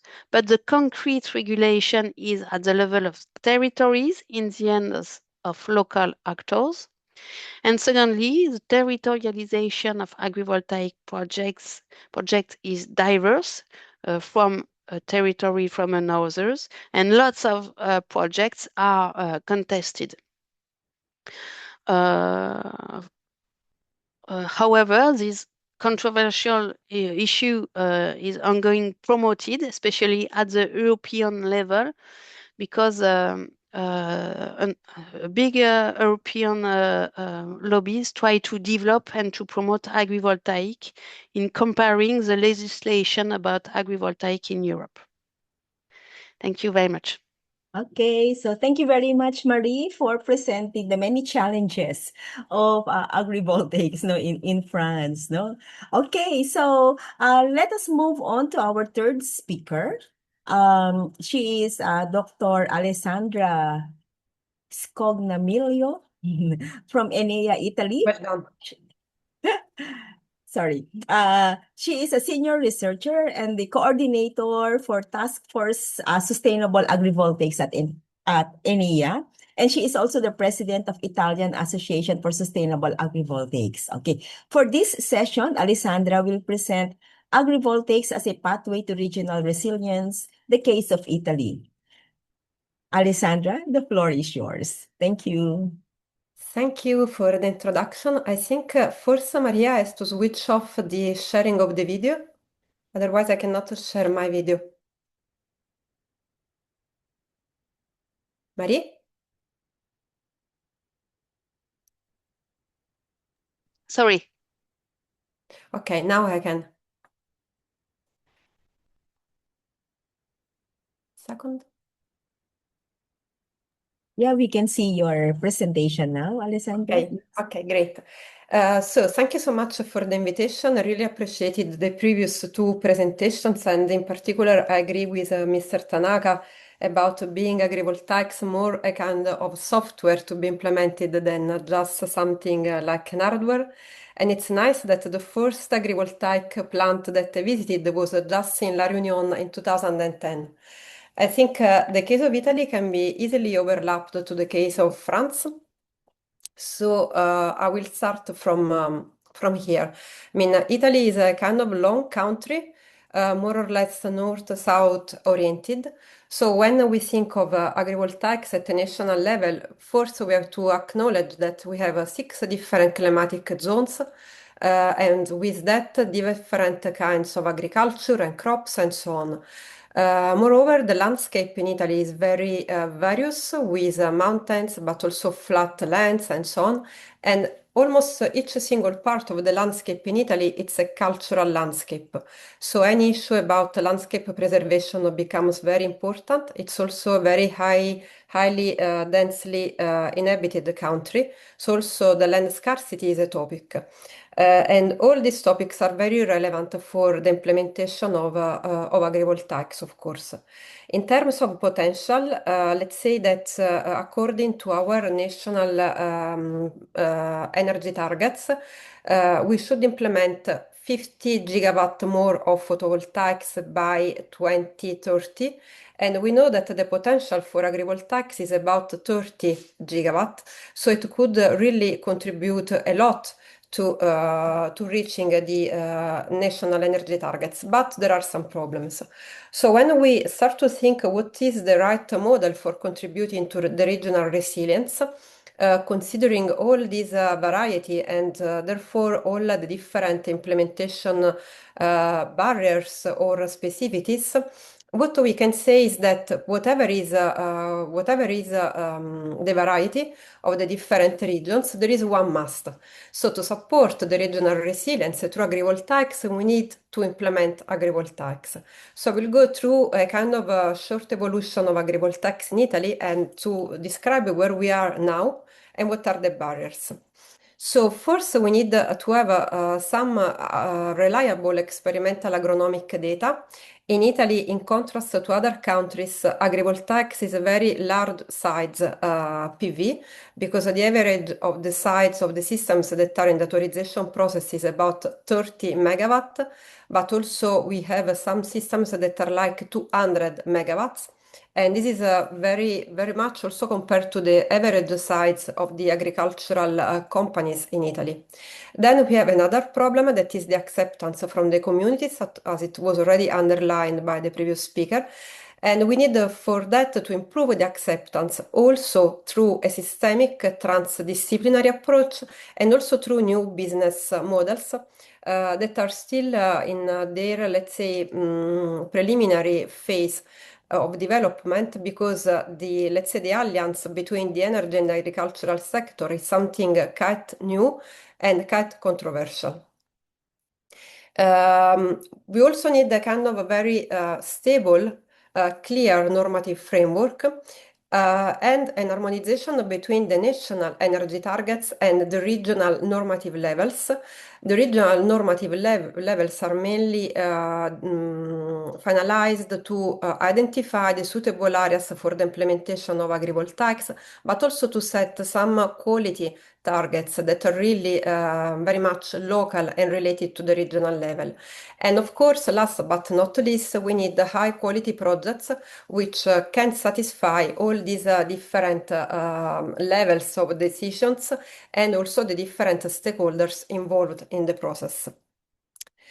So in ENEA, and then the same approach was adopted by the association that I'm chairing, we use a kind of concept that is sustainable agrivoltaics. When agrivoltaics is sustainable, when this is it is a tailor-made landscape solution and includes a strategy to contribute to the sustainable transformation of the landscape through an overall ecological performance that is designed in space and time. So it's not only a synergy between energy and agriculture, but this is a tailor-made solution which can take into account the landscape according to the definition of landscape given by the Council of Europe in 2000 in Florence.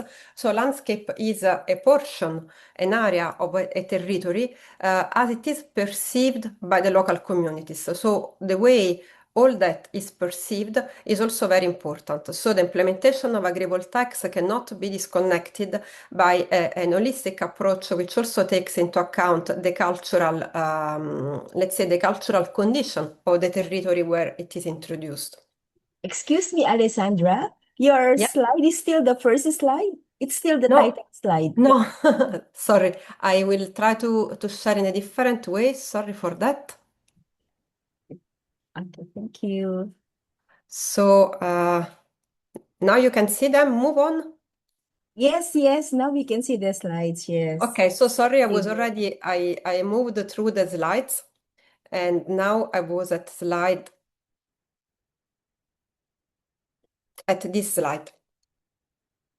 Thank you. Thank you for telling me. So it's very important that in this process we use a very systemic approach, which has to be a trans-scalar approach, but also a transdisciplinary approach. So very often, especially from the energy sector, agrivoltaics is seen just as a technological system. We really think that the boundary of our considerations should be enlarged, of course, to include the agricultural systems, but also the local ecosystems, the landscape, and the region. And in doing so, we should use the most appropriate tools, also methodological tools for approaching the problem and the governance instruments. For instance, at the region level, we need to decide where agrivoltaics can be implemented. And then we have the kind of how agrivoltaics can be implemented. That is something that we can develop at the landscape scale, which is very important, and then at the system scale. So this spatial hierarchy, but also keeping all that into a unique vision is very important. So if we go to the field, let's say in Italy, we also have a lot of opposition against agrivoltaics, mainly because of an ambiguity that is still existing between photovoltaics on ground and agrivoltaics. I appreciate the use of the word, the adjective sincere agrivoltaics. We have the same issue in Italy, so it's not only in France. But if we go through the evolution of agrivoltaics, we can understand something more. So this dates back in 2010, the same as it happened in France, because in Italy we had the incentives to photovoltaics on ground, and due to these incentives, the number and the size of the system increased a lot.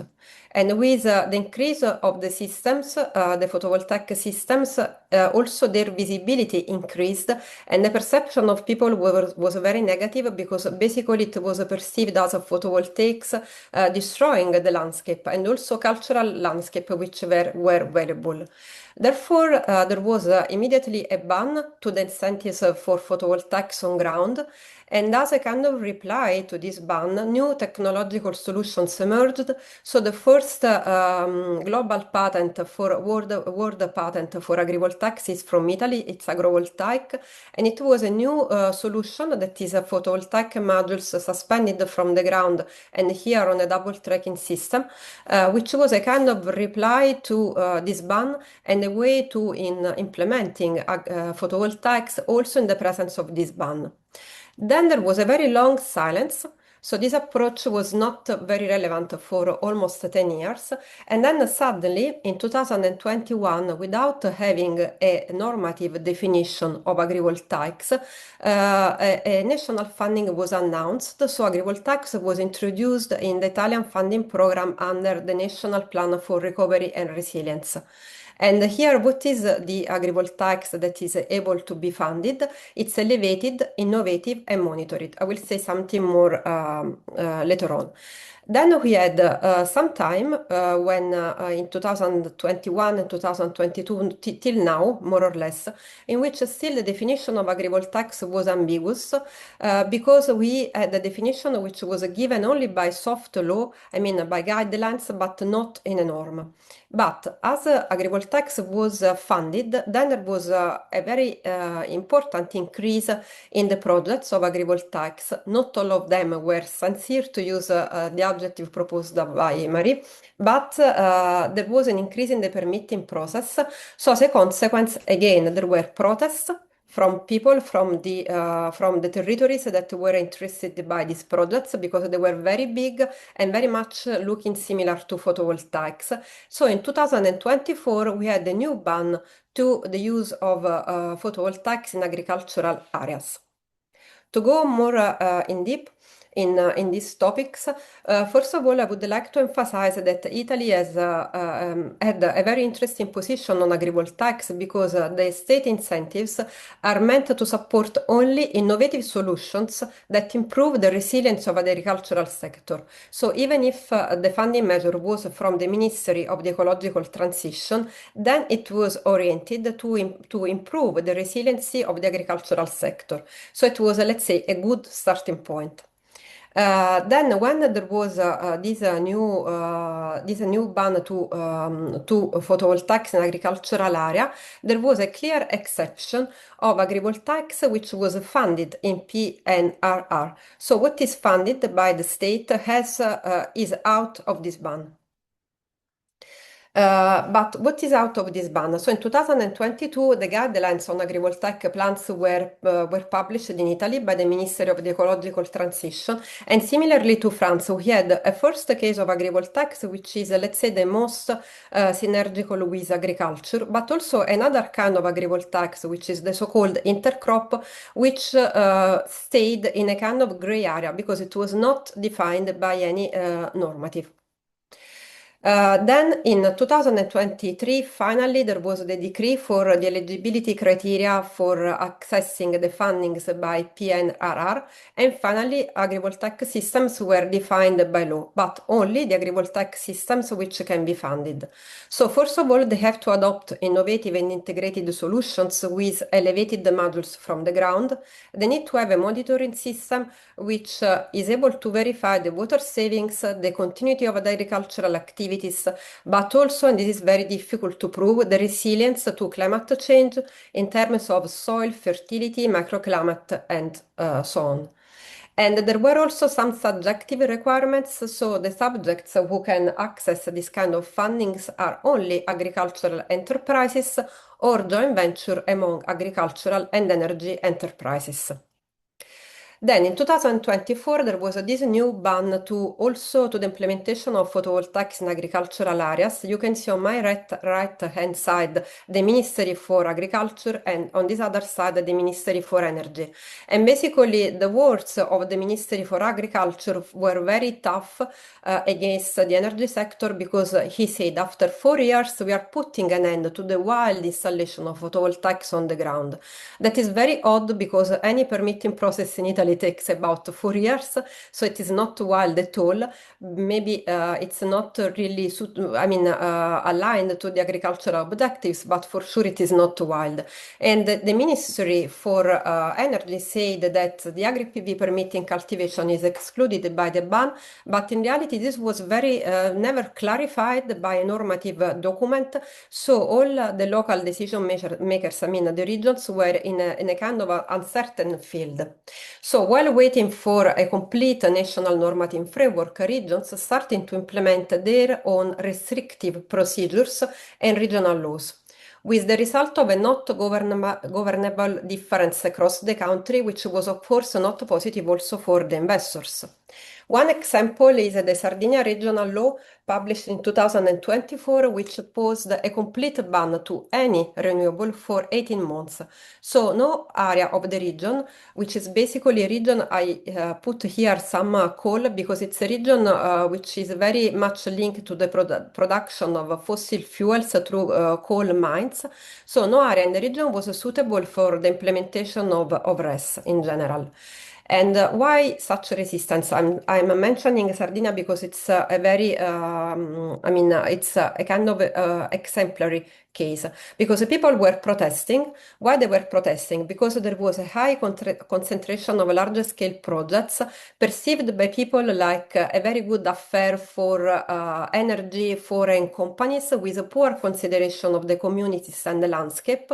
But there was also resistance from the fossil lobbies that were very able in circulating some fake news about renewables. Then, just in the past weeks, we had the twist in the tail, because suddenly there were two important moves for agrivoltaics. The first one is a definition of agrivoltaics that goes beyond the PNRR objectives, and another one about suitable areas.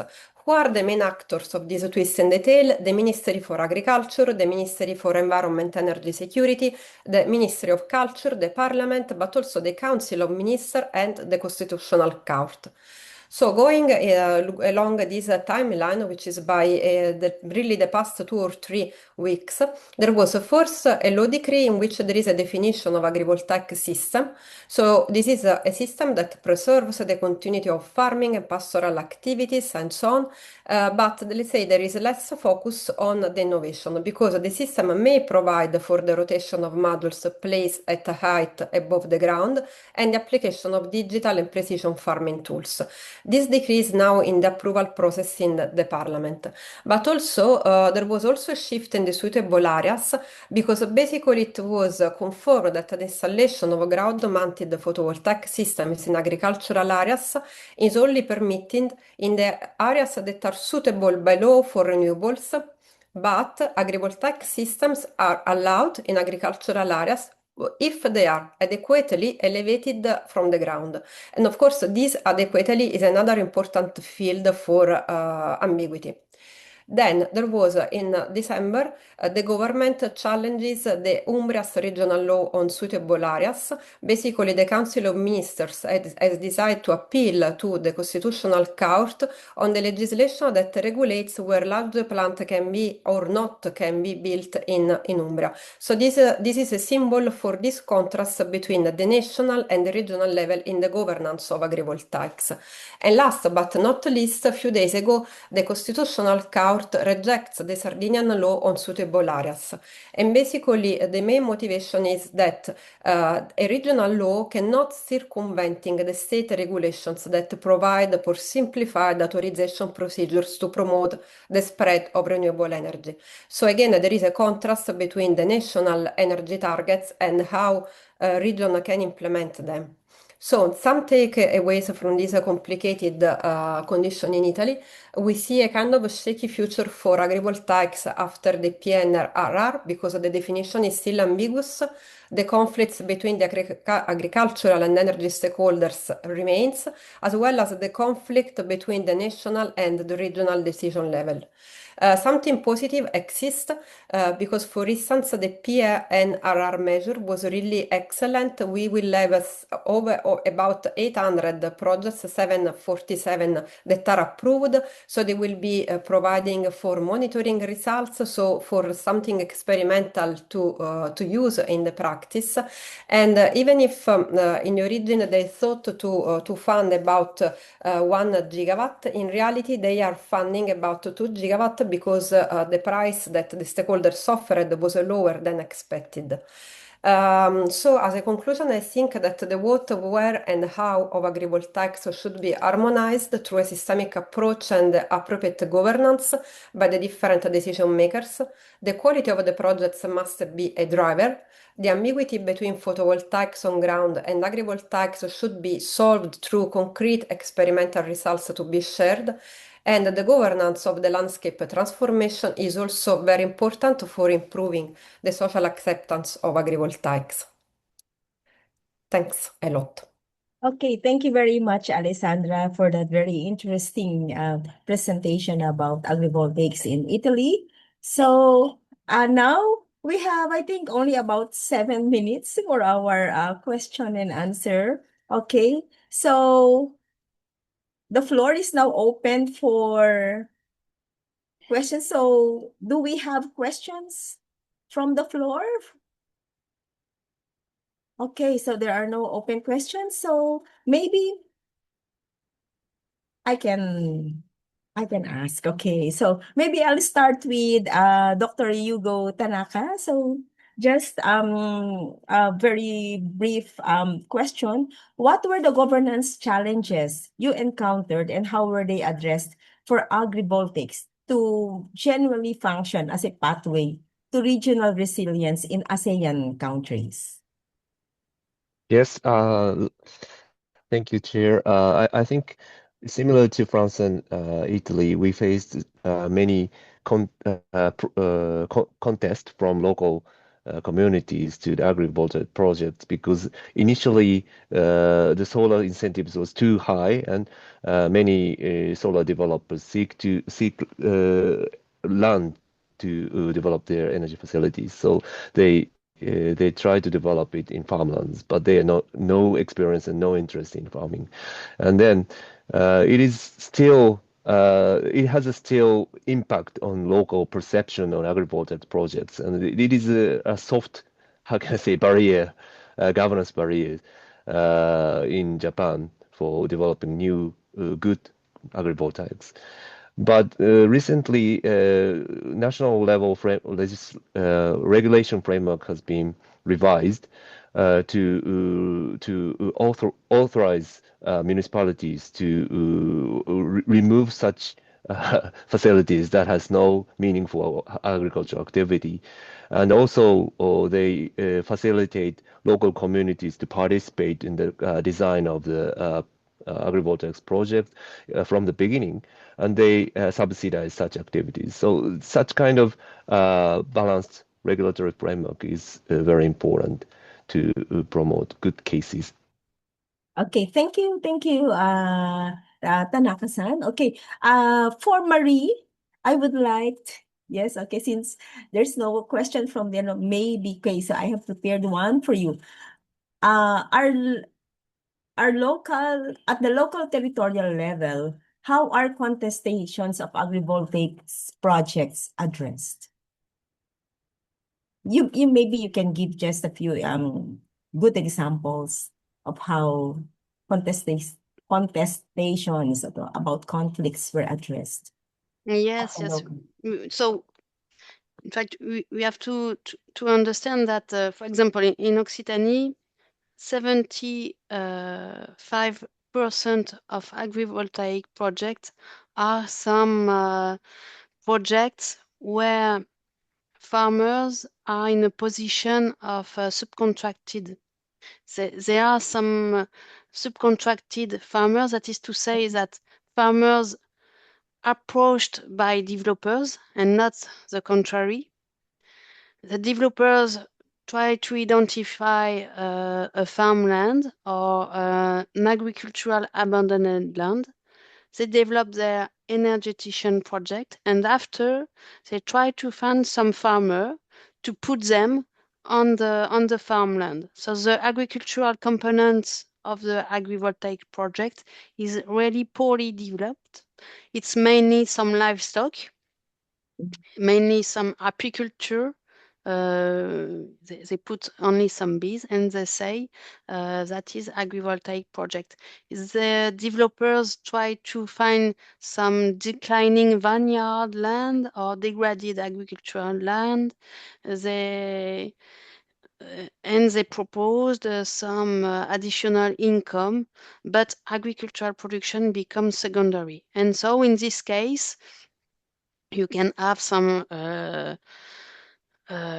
farmers' trade unions and some environmental NGOs which are organized, and they say, stop, this project is not suitable, is not acceptable.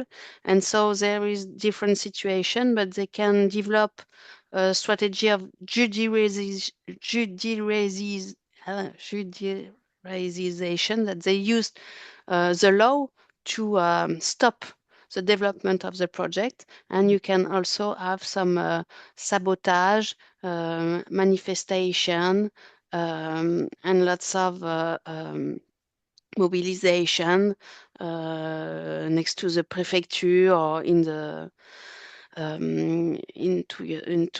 next to the mayor, for example. Okay, so thank you, Marie. So for my last question for Alessandra, okay, so the future of agrivoltaics, the elevated one, okay, it's really very promising. But what do you think should be the actions or the drivers that should be taken, okay, to promote or to have a law that is supporting the elevated agrivoltaics in Italy? Thank you for the question. So basically, I think it's very important to show people in general how it works and that it works correctly. So with the association, for instance, we promoted several initiatives where we invited some key categories of stakeholders, like representing the agricultural sector, the local communities, the local government, and so on, to visit the agrivoltaic systems that are working, to really see with their eyes that there is an agricultural production, that it's not, it was very interesting because in one of these events we invited some students for a faculty of architecture, and basically after the visit their perception of agrivoltaics improved because they said something that is so well done cannot be but good. So it was a kind of a change of perspective, that you are changing your also your aesthetical category. So I think this is one part of the problem which is important. And then still as association, we are working on a concept that is the shared value of agrivoltaics. So if you compare the elevated agrivoltaics to the intercrop, you can see there are better synergies with the agricultural sector, and it's possible to quantify these positive potential impacts. So we supported a study, an economic study about that. And we know that if we think of this 7 gigawatt is the potential that was estimated of elevated agrivoltaics for 2030, this can generate about 12 millions of revenues, which are distributed among the communities. So I think it's very important to try to quantify some values that at the moment are not yet quantified. Yes. Okay, so it looks like not only the technical aspect, but I would like to go back to Tanaka-san's conclusion wherein he mentioned that agrivoltaics should be introduced as a social technical system whose success depends on how land governance, incentives, and decision-making structures are designed. I think this statement is applicable for all three countries, for France, for Italy, and for Japan and Vietnam and other ASEAN countries. Maybe Tanaka-san, you would like to add one more, something about this last statement. That will be our parting statement for this session. Yeah, thank you so much for this opportunity. I learned very much from other two speakers and this discussion as well. And I'm very happy to see the progress of this debate further, sharing experiences for each countries to get more knowledge about good governance system for agrivoltaics. Thank you Yeah, so much. looks like governance is really a key, one of the key drivers for the adoption of agrivoltaics. Okay, so I think in the interest of time, that concludes our session. So thank you very much, Alessandra, Marie, and Thank you. Tanaka-san, for all your excellent presentation. They're all very challenging. There are so many challenges and problems that we still have to face with regard to agrivoltaics, but it is really a very promising technology. Okay, so thank you very much. Back to you, Ishikawa-san. Okay, thank you very much, Demi-san, and then also the speakers, Tanaka-san and Mari and Alessandra, for the very inspiring session.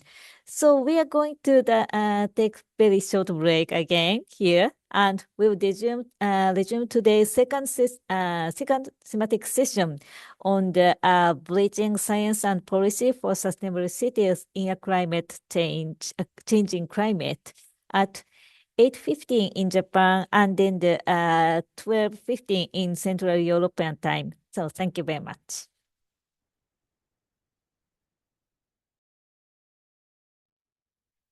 Okay, now we are resuming the next session. So next session is entitled Bridging Science and Policy for Sustainable Cities in a Changing Climate. And we'd like to invite Dr. Kyoko Take from IDDRI Japan as a chair to lead this session. So, Take-san, Hua-san, the floor is yours. Thank you very much, Ishikawa-san, for your kind introduction. Good morning, good evening, speakers, colleagues, and all participants.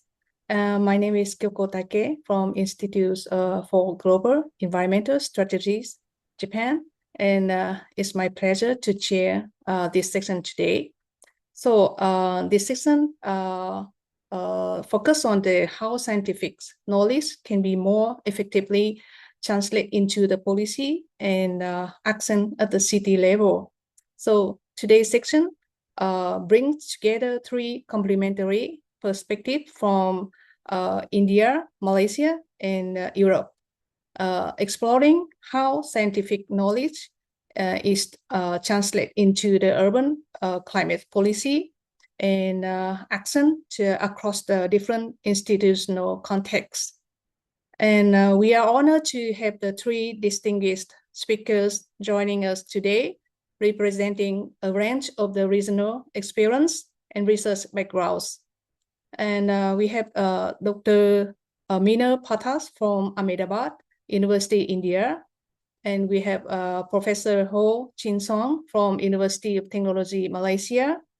And we have Dr. Emily Claire from International Center for Environment and Development Research, CIRET, France. And this session also lasts for 1 hour and with three presentations totaling about 40 minutes. And we will spend 20 minutes for discussion. So with that, let us begin with our first speaker. We would like to invite Dr. Pathas from Ahmedabad University, India, for deliver the first presentation. And focusing on the presentation is focusing on the urban climate action and the science policy linkage in the India cities. Dr. Pathas, the floor is yours. Thank you so much, Kyoko-san. And also I would like to thank Tomoko-san, Ishikawa-san, and the organizing committee for having us. Also nice to see some familiar faces like Dr. Ho on this call. I also would like to state that this presentation is jointly shared by myself and my colleague Shaurya Patel, who has also helped with all the data that I'm going to be showing. And so, yeah, I'm going to go over the climate action taken by Indian cities. Can you confirm that you can see my slides and hear me well? Yeah, we do see your slide. Yeah. Thank you so much. Thank you. So just a brief overview that I represent a context that is rapidly urbanizing. And of course, urbanization in every country is complex, but particularly in such a large subcontinent where cities are growing at different pace and there's a wide variety among cities. The process is also driven by socioeconomic, political, and cultural factors. The official figures state that India is about 35% urban, but if we apply different definitions, it could almost be 40 to 50%. The government of India estimates that 40% of India would live in urban areas by 2030. And these cities are growing because of different reasons, for example, in migration, the development of large cities, the emergence of new urban centers, so just cities that are emerging, very small ones, to mega cities that are expanding at the periphery. But like I said, that they also vary by form and location and densities, and all of these factors influence urban emissions and risks. Also to state that cities have different capacities for action, including technical capacity and financial capacity to act. As Sarita mentioned earlier today in this meeting, that India has a net zero target for 2070, and a lot of this will be achieved in subnational areas. But you can see that because of high urbanization and density and increasing incomes, the end-use demands are increasing. So energy, but also building energy demands for cooling, transportation demand, and demand for industrial products. So all of this is leading to extra pressure on cities. There are also infrastructure deficits, with a large share of the population having unmet development needs. And so, of course, development offers a natural entry point for climate action, where the provision of services can be offered in such a way that we can reduce emissions, but also reduce risks. Although this balance is really tricky to achieve. And therefore, equity is central to this transition, given the high levels of inequality in urban areas in India. The figure below shows the rates of urbanization at the state level in India, and you can see that most of the states are going from 40 to 50% urban to they will get to almost 80% in a few decades. So we are going to see a huge growth across the country. So what we are presenting today is a database of 100 Indian cities, where we systematically drew on climate plans for cities of different sizes and forms and geographies. We looked at all of these plans and compared these. These were coded. And to look at how comprehensive these plans were, what sectors were covered, what kind of initiatives did the plans focus on, what was the method and approaches used, including science-based information used to arrive at targets. And then, I'm not going to show the whole database here, but some insights from our work we'll be showing, and we are in the process of publishing this work. And so we don't have the results ready to share publicly, but hopefully we should be seeing this very soon. But that, of course, there is a variation in the maturity of these plans, but that the breadth and depth of climate plans increases with city size. So cities which have a more mature institutional structure were able to develop more comprehensive plans.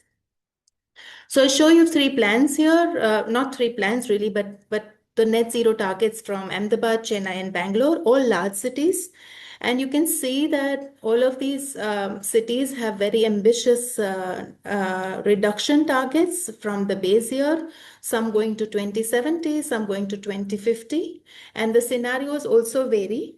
I would also like to point out that while there are targets for the interim years, it's not necessarily all modeled, and therefore this sometimes is more of an incremental approach at reduction across sectors.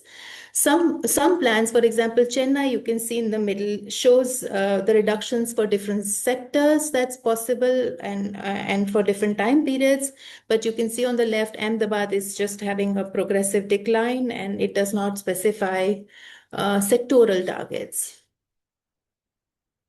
We also looked at, for a different study, legitimacy of the plans, including how stakeholders were involved, what is the transparency and the accessibility of information for different stakeholders, And we do find that there is also a large variety in the way stakeholders are engaged in these plans and the quality of participatory processes. We find that in some cases it's borderline tokenism, whereas in some others, for example, like Mumbai, there were a series of stakeholder consultations and regular progress being shown to the stakeholders. So again, this level of buy-in also differs.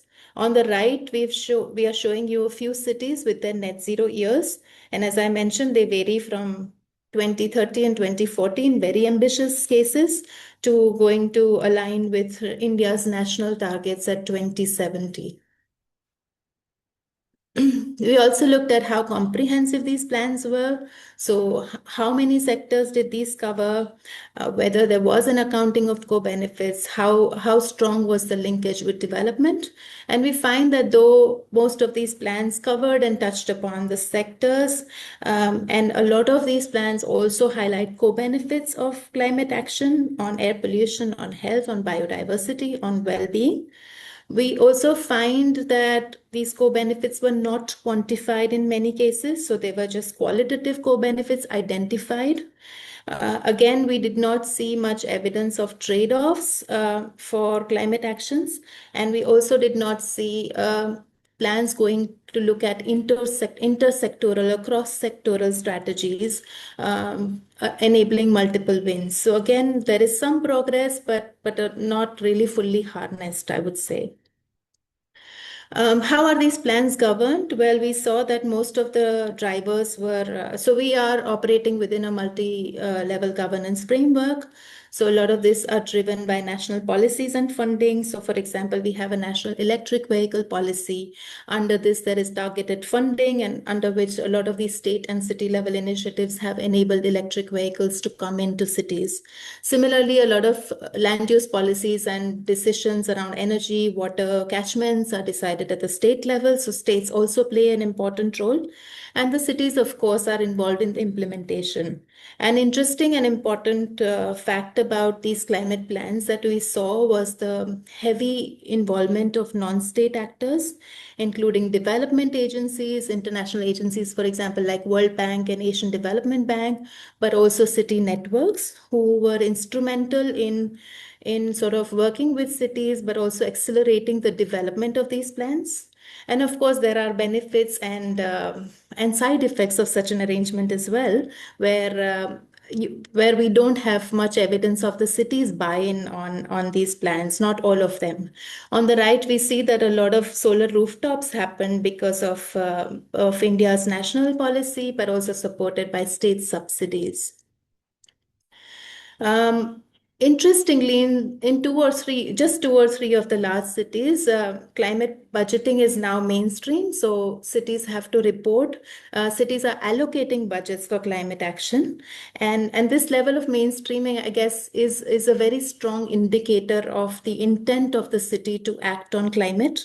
And in many cases, there are elaborate reporting templates where cities have to report annually on how these budgets are utilized.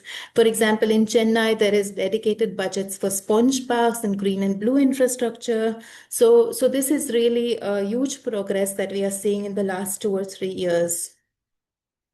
So finally, I summarize that the level of ambition is increasing compared to 5 years ago, where there were hardly any climate plans. We have now more than 100 cities with climate plans. But we also find that the potential to reduce emissions is not fully harnessed. Most cities are still approaching a BAU kind of approach, so including in target setting and in implementation. We're also, like I said, that co-benefits and trade-offs are identified, but many of these plans remain standalone or siloed, and they are not mainstreamed into the urban development plan. So the spatial plan is still disjointed from the climate plan. And also to say that there is obviously a very strong linkage between development and climate, particularly for Indian cities and especially for the growing cities where there is a huge opportunity to build differently, but this again is not explored fully. I also mentioned that legitimacy varies, and I think the there would be a much higher buy-in if there was a stronger focus on equity, in particular the urban poor and informal settlements, where adaptation and mitigation opportunities and risks exist significantly. There are diversity of factors, but that what I would like to say is that that the private sector so far has not played a very strong role in climate action in India. So we are not seeing the private sector taking initiatives in cities, except for some scattered interventions, for example, on charging infrastructure, where some public-private partnerships have shown success. And finance is a major constraint for implementation, that these are being reflected, but it's been challenging for cities to implement these initiatives without a dedicated source of finance. And cities don't have their own revenue and largely depend on the state and national government for funding, which limits the ability of cities to take or accelerate action. And so, of course, we are interested in accelerating action and therefore how do we move from plans to implementation? How do we mainstream these into institutional processes? Dedicated climate cells, I think, are needed. We also need to have more transparency about the investment and resources that are needed, are allocated, and how these are used. And how scientific evidence is used to shape these plans and implement them. So including mapping of risks within cities, but also monitoring the source of emissions. And we are seeing that the data is quite poor in many small cities. We hardly have any data, and cities do not have the technical capacity to understand or collect such data. And a lot of cities don't understand global mitigation scenarios or targets, and it's challenging to build the capacity of these small cities where there is, of course, the highest opportunity, but also the lowest capacity.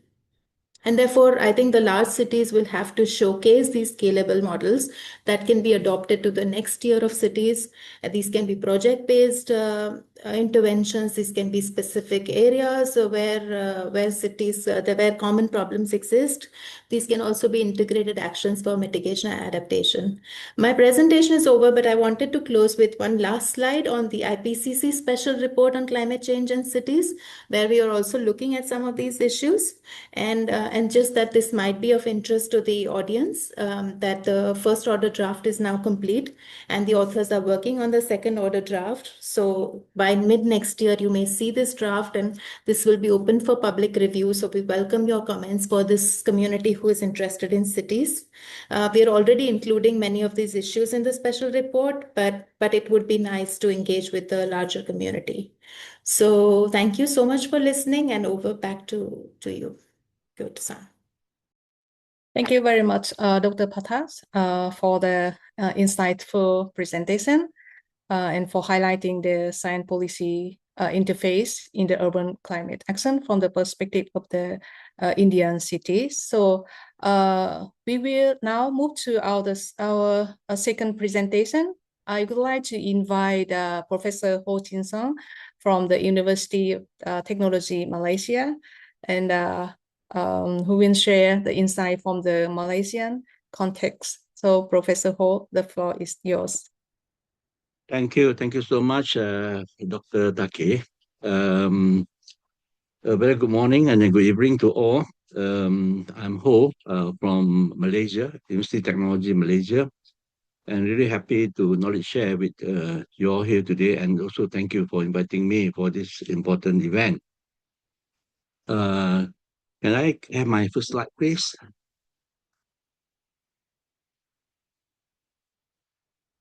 Hello. Okay.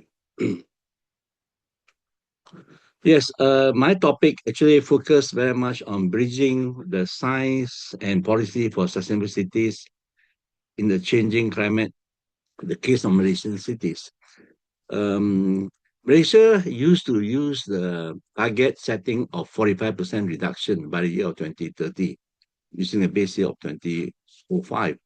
And very recently, in COP30, we make another new target setting, NDC 3.0, by setting a new absolute emission reduction target of 15 to 30 million tons by 2035. And at the same time, we also have a projected peak emission level of 2029 and 2034.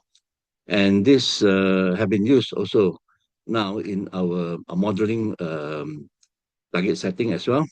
And of course, Malaysia still keep on the net zero commitment on 2050 based on NETR 2023. Next, please.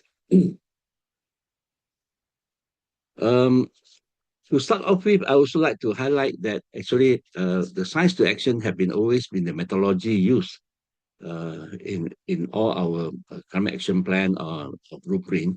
And in this methodology, I would like to highlight that apart from the use of aims, modeling, which produced by NIES Japan, used in our forecasting and backcasting in our report preparation.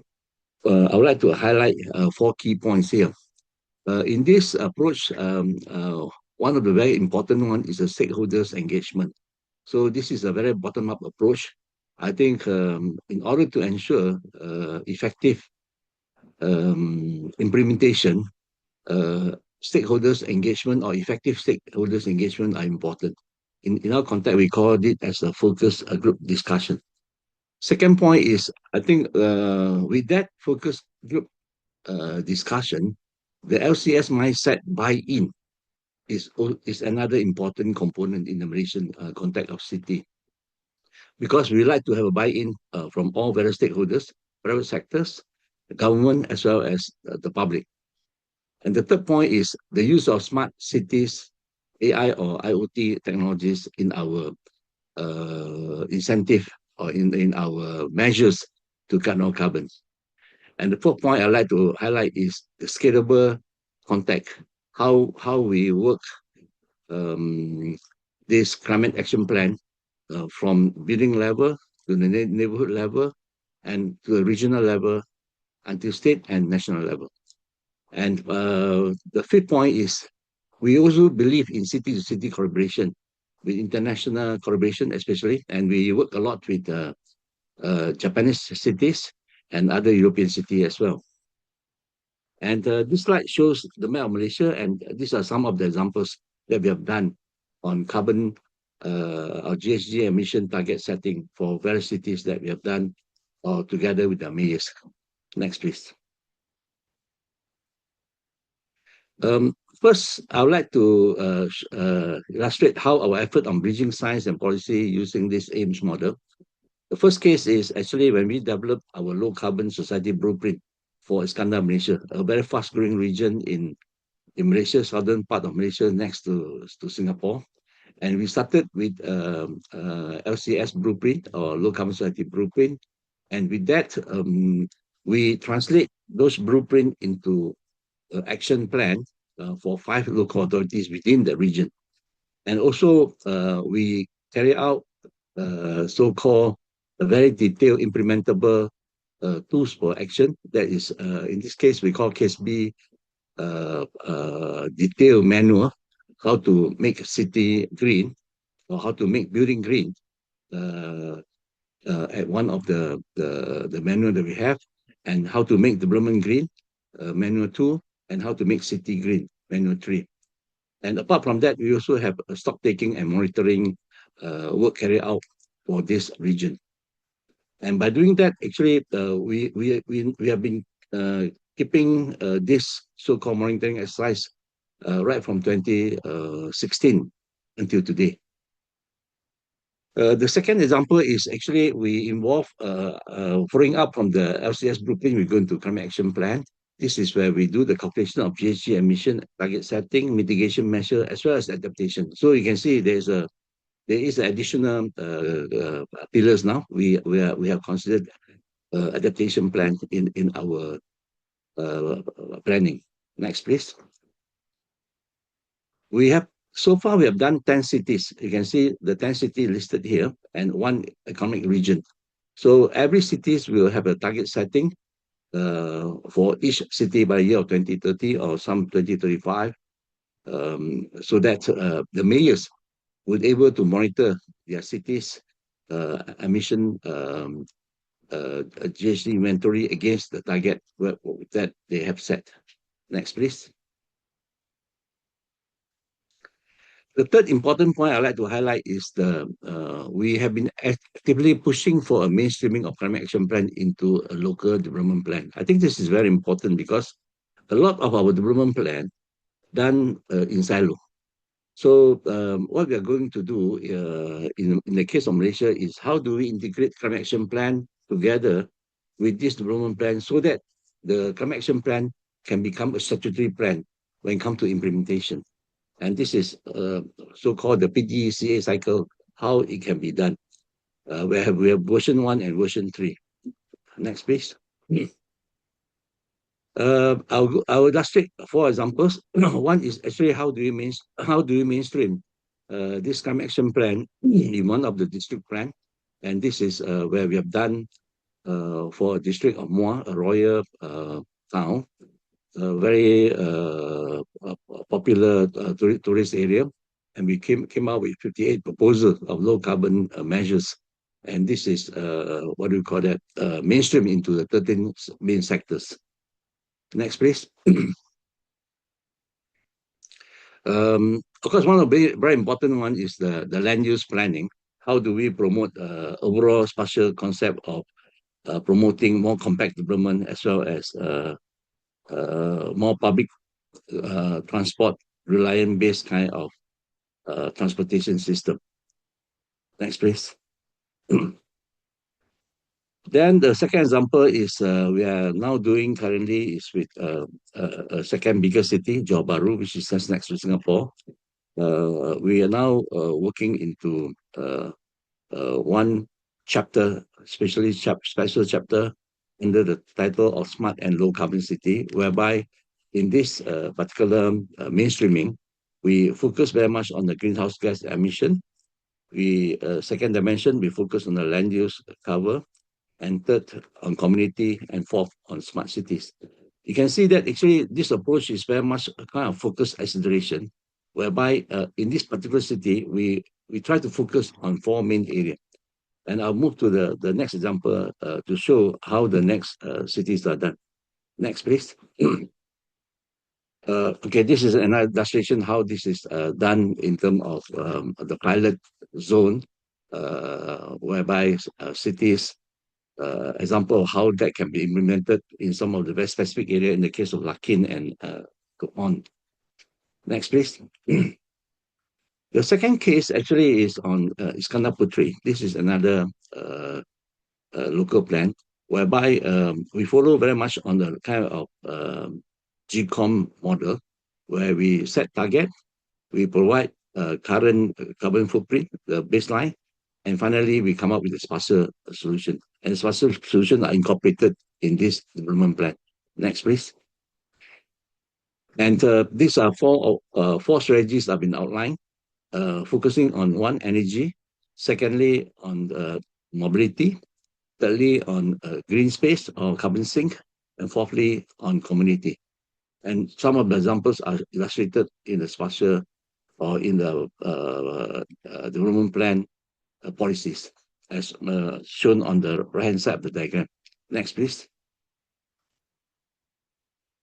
The fourth case is actually Hang Tuah Jaya. This is a very small urbanized area. It's about 90% urbanized. In this case, we did a very detailed low carbon development pilot zone, how this so-called policy are translated on the ground. And thirdly, looking into how a low carbon transport system can be implemented. Fourthly, focusing on energy generation. And finally, on how to promote green waste management and carbon sink. And these are the 4 examples. Next, please.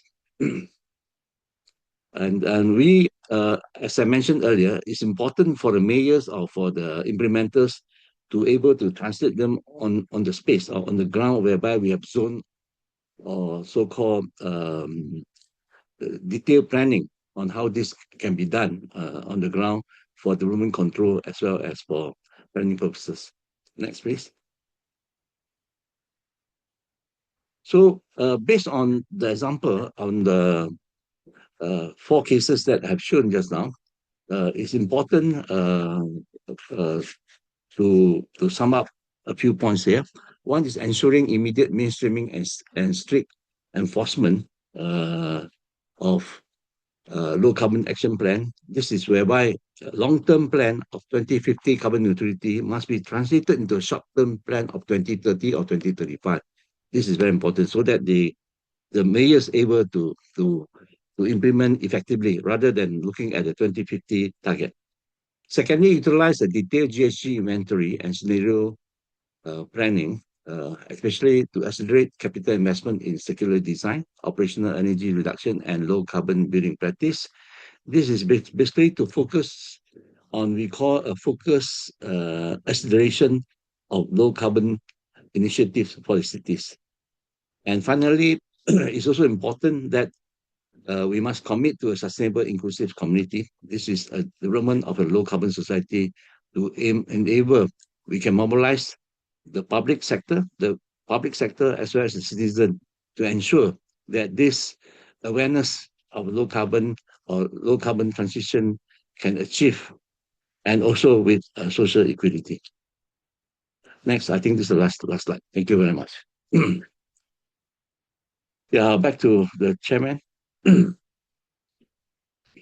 Thank you very much, Professor Ho, for a very comprehensive and informative presentation and very concrete information from Malaysia context. And this presentation already provides a very strong example of how science-based modeling and the GHG emission can be directly mainstream into the urban planning in Malaysia.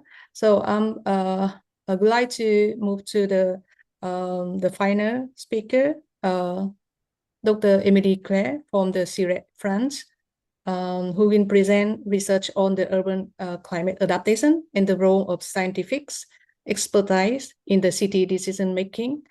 Dr. Claire, the floor is yours. Thank you. Can you hear me and see my screen well? Yeah, I can hear you, and we do see your slide. Okay, great. First of all, thank you so much for giving me the opportunity to present some of our research. Today, I'll be presenting a project we've been working on with colleagues at the CIREDS and the University of Twente on how cities, when making their climate adaptation plans, are interacting with scientific expertise and what that can tell us for research and policymaking. So for a little bit of context, as we know, cities are taking more and more action to initiate adaptation and translate national policies at the local level.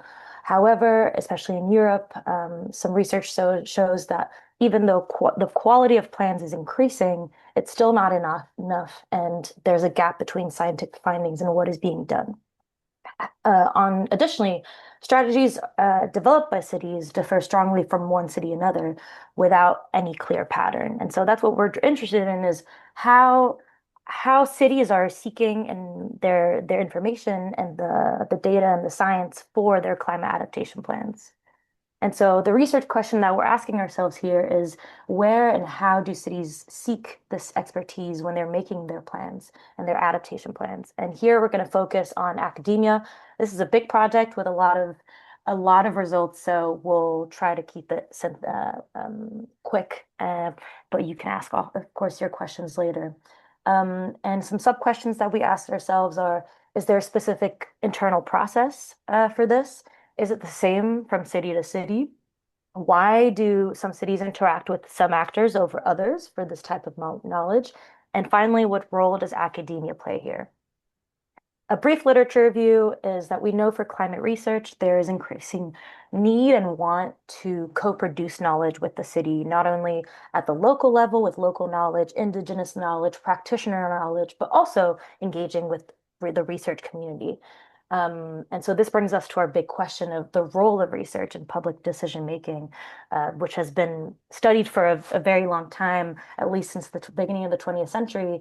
A paper that we were interested in was the categorization of researchers' role, notably here with Haynes and al. In public health policy, which we'll talk about later.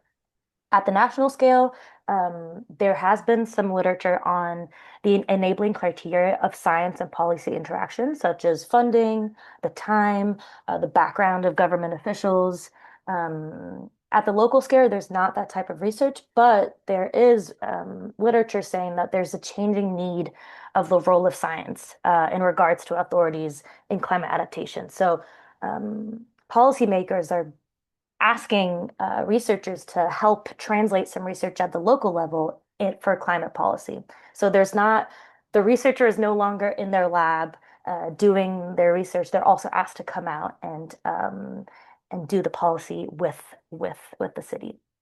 For this research, we looked at 6 cities, notably mostly in Europe with Rotterdam, Paris, Barcelona, and Vienna, and then in South Africa with Durban, and North America with Boston. We conducted 15 semi-structured interviews of an hour with city officials or other related actors that had been directly involved in the plan-making process.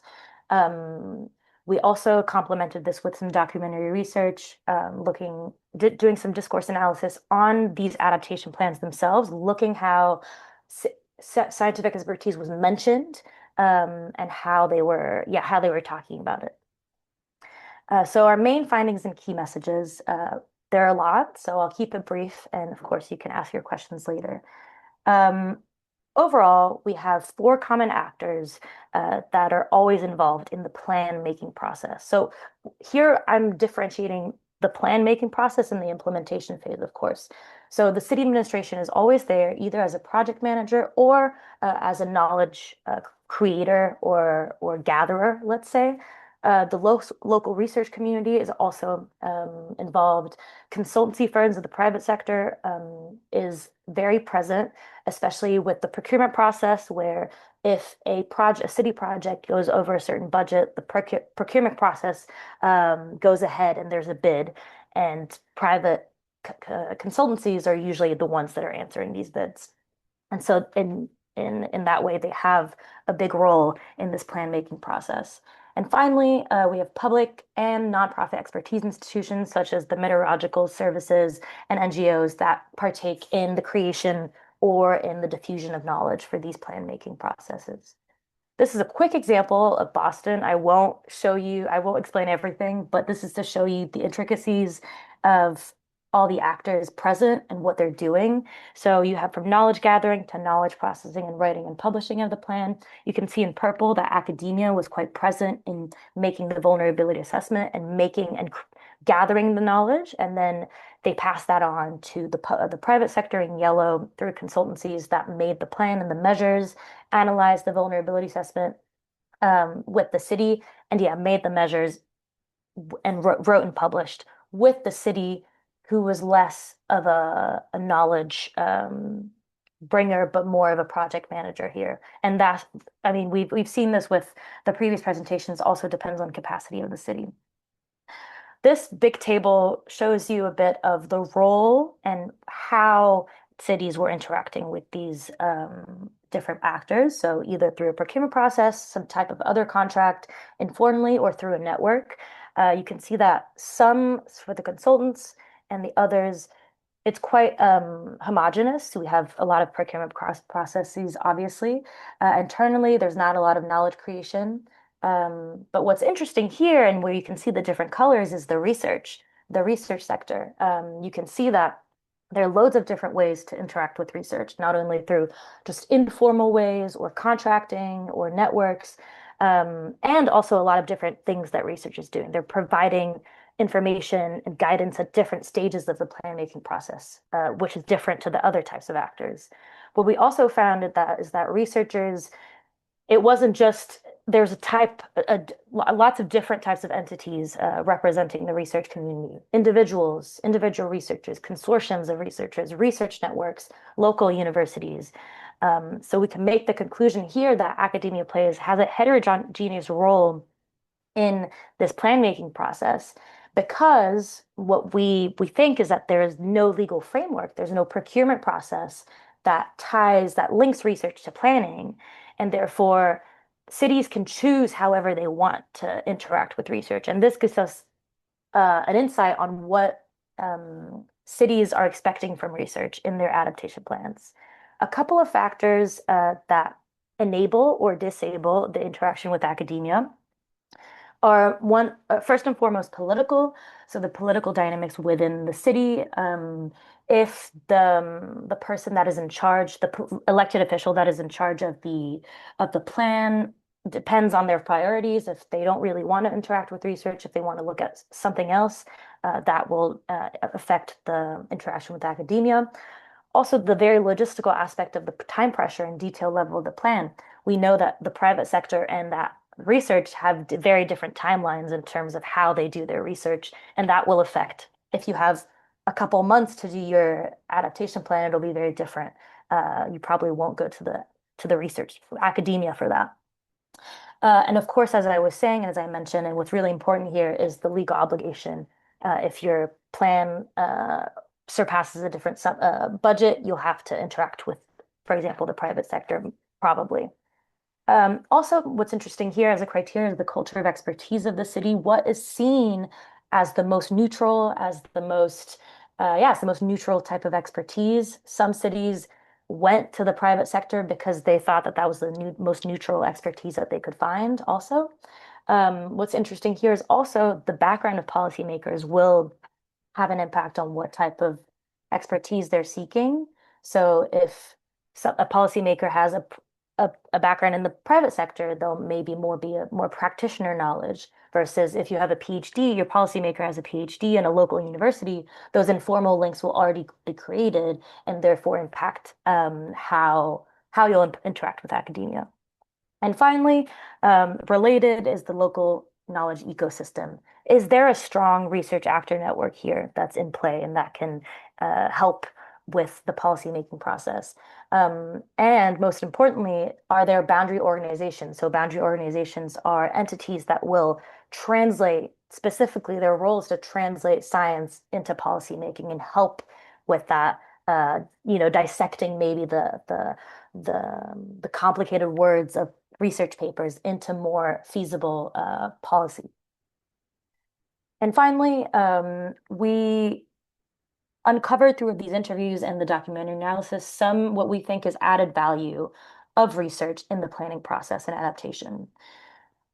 Because of its independent status, research has a real legitimizing aspect for public policy. We had interviewees that talked about, that we were happy, we were excited, and we wanted researchers to give us the data because that gave legitimacy to my policy. And this is similar to the paper I was talking about earlier on the different roles in public health policies. Researchers also have a wide view of the literature that exists, of the relevant research, both on a holistic scale and on a technical up-to-date knowledge scale. So they can guide they can guide cities on where to go because they have that knowledge and vision. Research is also pretty easy to access. Sometimes it's pretty inexpensive. Most of the times those collaborations are free, or they're not the researchers, that's just part of their work. In comparison to a procurement process where it's also administratively quite complicated. There's all that bureaucratic system to go behind. So it's easy to access, and cities do appreciate that.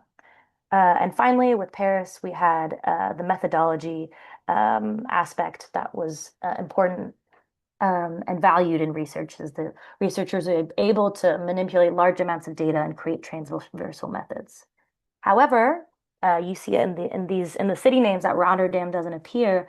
Rotterdam only used research in the implementation phase of their adaptation plan, which kind of gives us an insight on and asks the question of where is research the most useful? Is it useful in these high level plans where you don't have all the nitty gritty of the research and more just directions that the city wants to go in, or is it more useful in the implementation phase? Another question that we would like to investigate further is, when we were talking about plan quality before, does the interaction and a strong interaction with science correlate with a high quality plan? And so another type of work would be to triangulate the information by Reiki and Now 2023, looking at the quality of the plans and the involvement of researchers. And I think that's it for me. feel free to ask your questions, and thank you so much for having me. Thank you very much, Dr. Claire, for sharing the very interesting and informative research. And I think this presentation so that the science and policy interaction in the urban climate adaptation is highly context dependent and shaped by the local knowledge network. Yeah. So I think we already finished 3 presentations, and now I would like to move to the Q&A part. And we have around 15 minutes for the questions. So I would like to invite the questions and comments from all the participants. And also I also welcome the comment from the other speakers.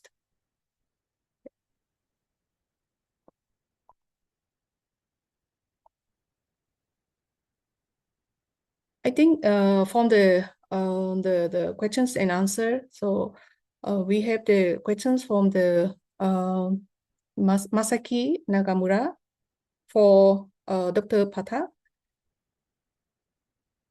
So in your view, what was the key factor that make Mumbai and Chennai and Ahmedabad stand out in promoting the climate actions? Can you Thank you so much. Shall I take it now? Yeah, thank you. Thank you for this question, Nagamura-san. I will answer, and then maybe if my co-author also wants to step in. You can notice that these are also among the 3 largest cities in India. They already had high capacity to act. There is a history of successful policy making, not necessarily climate, but historically on other aspects. These cities are also relatively advanced in terms of infrastructure. That is one point. So capacity of cities. The second point is that there was a huge push from the external city networks. In Mumbai, it was the World Resources Institute. In Chennai, it was a combination of a World Bank and a city network. Again, in Ahmedabad, also there was an international organization, I believe World Bank, but also ICLEI, South Asia. So it was also the support of the city networks that enabled driving climate action. And at least in 2 cases, I think the third factor was having a local champion in the local government who actually was very passionate about taking climate action. So I hope I have answered this question.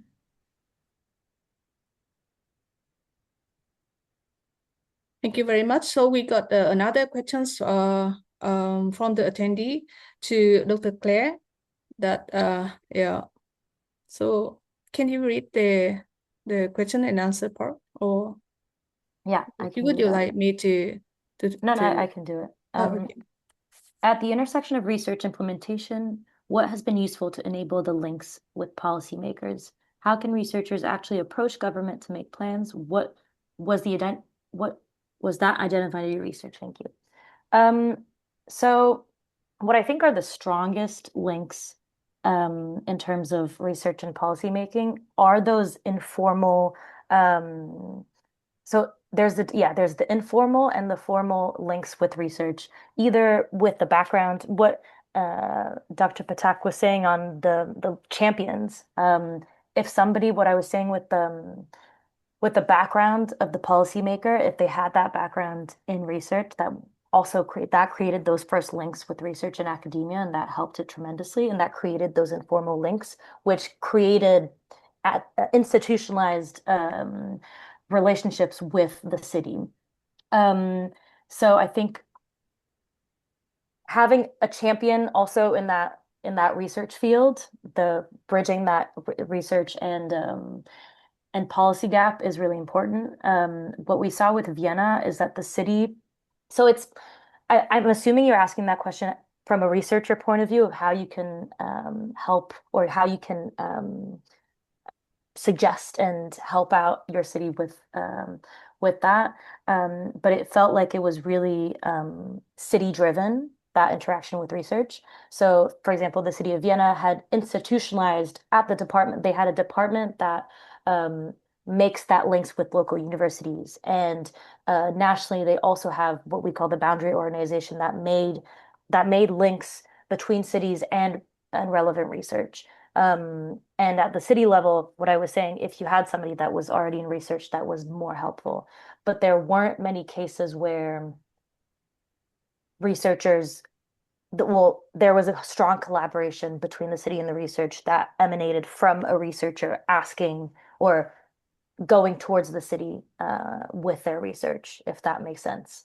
There could be also one-off interactions with research where the city would ask researchers on relevant topics to guide and give comments on their policies, but it wasn't the other way around, if that makes sense. I hope that answers your question. Yeah, I think we got another questions from to Dr. Maybe the name is a bit but I think it's to Dr. Claire. I think, yeah. Yeah. What may be the reason why there are no Asian cities part of your research as case study areas where most of them are vulnerable to climate change and may be more challenging on the basis of government's policymaking into urban planning? Good question. This is maybe a limitation of our study, is that we based our case studies on what the contacts that we already had in different cities. And so this was part of a project that started in June. And at some point, we didn't have a lot of knowledge on when it would finish, if it would finish at the fall and during the fall or later. So we had to make decisions on who we knew and who was going to be easily accessible. But there was definitely that question of, well, we have one city in Africa, one city in North America, a couple cities in Europe. It doesn't make a lot of sense in terms of geographic repartition. So I think this research project was a start of something and gave us a couple first elements. But yes, there's no reason other than we had contacts and people that we could already talk to in those cities. Thank you very much, Dr. Claire. And I think we got another questions from Nakamura-san to Professor Ho. That could you elaborate on how city-to-city collaboration take place? So, Professor Ho. Yeah, thank you, Nagamura-san. In the case of Malaysian cities, my dealing with most of the mayors or city policy makers, many of them are interested not only on the policy matter itself, but very much more on the implementation. So for them to implement something low carbon, it can be from a low cost to the very high cost. And for them, actually, it's very important to have best practices and visibility, or where they can see and touch. So working with a city-to-city collaboration, city mayor with city mayors, and by certain visit from a city to another city, or this kind of collaboration would able to make those policy that outlined by us can be implemented. I'll take the case of Kuala Lumpur City and Tokyo Metropolitan Government in the case of Malaysia cities. This is one of the very good example where how Tokyo Metropolitan Government assists City Hall Kuala Lumpur to decarbonize, especially the building sector energy consumption. And actually, they involve a lot of capacity building, a lot of workshop working together. And this is done with the help of Ministry of Environment Japan. Several visits have been made from Malaysian side to Japan side to understand how it's done in Japan. And with that, I think both cities work out very well, and they even have they won award actually from this C40 on how a developed countries capital city help the developing country capital cities to go for this kind of decarbonization project. So I think this is one of the a good case that I've seen. The second case I would like to showcase here is actually the very recent one. We are working with Saitama City on how to decarbonize building by looking into possibility of this green building concept of Japan using timber construction. So this is ongoing now. At the moment, we are looking into how this project work together with the university, UTM, on how to use insulated and so-called low carbon construction and low carbon material. In this case, of course, timber is zero carbon. So we are now working very closely with both sides, Saitama City and Johor Bahru, to come up with a proposal on learning center for Johor Bahru City Hall. Yeah. I think probably I'll just use that two examples. In fact, there are many examples which I would not able to go on and on with that. Yeah. Yeah, thank you very much. So I think Professor Ho, you have another questions from the attendees. Yeah. The second question, you spoke about scale. What kind of parameter are useful for cities to consider align themselves with their countries, NDC, and how the cities translate NDC into local action? This is, I think, a very important area where many of these national policy, when they are outlined at the national level, the state or the local authorities find difficulty to interpret it. But when we use science, that is the case of science to action using this modeling, Ames modeling, we were able to illustrate to them what are the parameters that should be considered, and what are the parameters that are important for the city mayors to take action. For instance, if you look at the sector of energy, mobility, waste, and carbon sink, out of these three, of course, obviously the energy and the mobility are the two main components for any urbanized area, which comprise to about close to 70% of the carbon emission. So by helping the mayors or the governor to understand the importance of these two sectors, that would able to help them to contribute to the NDC in terms of the reduction. And the other very important aspect is the carbon sink. I think we talk a lot about this protecting forests and others. And it's also important for us to illustrate to them now how these forests can help them to cut down carbon or to achieve carbon neutrality for the city or for the state. So I think these are examples whereby the bottom-up approach from the state level or the city level would able to contribute to the national government.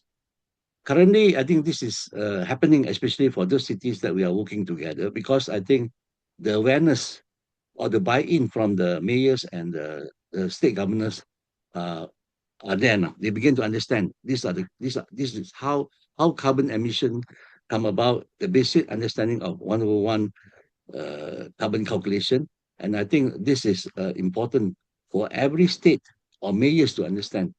Before that, that can contribute from the state or from the cities to the national NDC.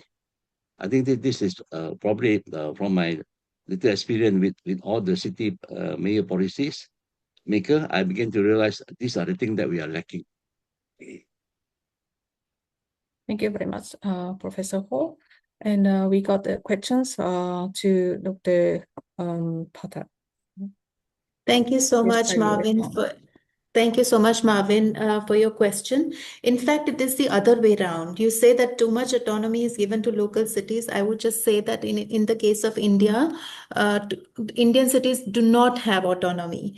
It is part of the regulation. So there was an amendment in India's constitution asking to devolve more powers to cities, but in practice, this has not happened. So a lot of lot of urban decisions are still taken at the state level. But just to say that in terms of NDC targets, I said there are many actors making these plans, and these actors are different, right? All these international agencies. So Amelia touched upon the political economy, and there is, of course, all of the vested interests that come into play. And I think that's also one of the reasons why the plans are differing in their goals and targets.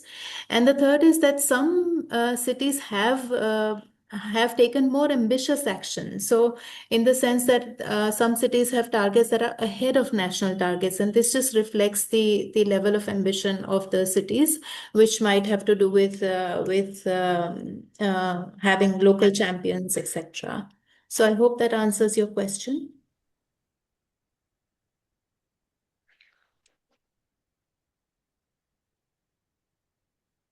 Yeah, I think, yeah.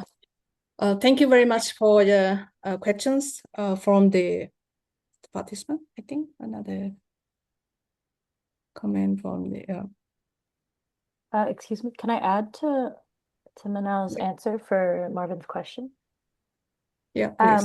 I think there's also, we were mentioning the role of city networks in making these plans. I think city networks have a huge impact on, well, from what I feel and understand, they have a big impact on a lot of these plans. And especially because what I saw in Durban, because a lot of these city networks were opportunities for funding for the plan and implementation, they would collaborate with them and so be influenced by that city network's structure of what a plan should look like. And so I feel like we really shouldn't neglect the role of city networks in shaping climate mitigation or adaptation, climate action plans in total of these different cities. And in that way, they kind of give, I would say, a homogeneity to plans. I don't know to what extent, but they definitely have an impact. And so in that way, make it more smooth, I would say.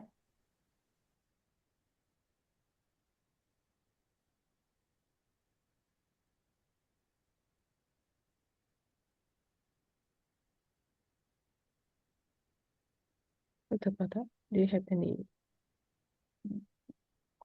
Do you have any thing to add more? No, I just added it in the chat in the interest of time. Okay. So I think now is the time. So I would like to thank Cinderella Sang for our speakers for their valuable insights. And I think I would like to hand the floor back to Itsukawa-san to close the meeting today. Thank you very much.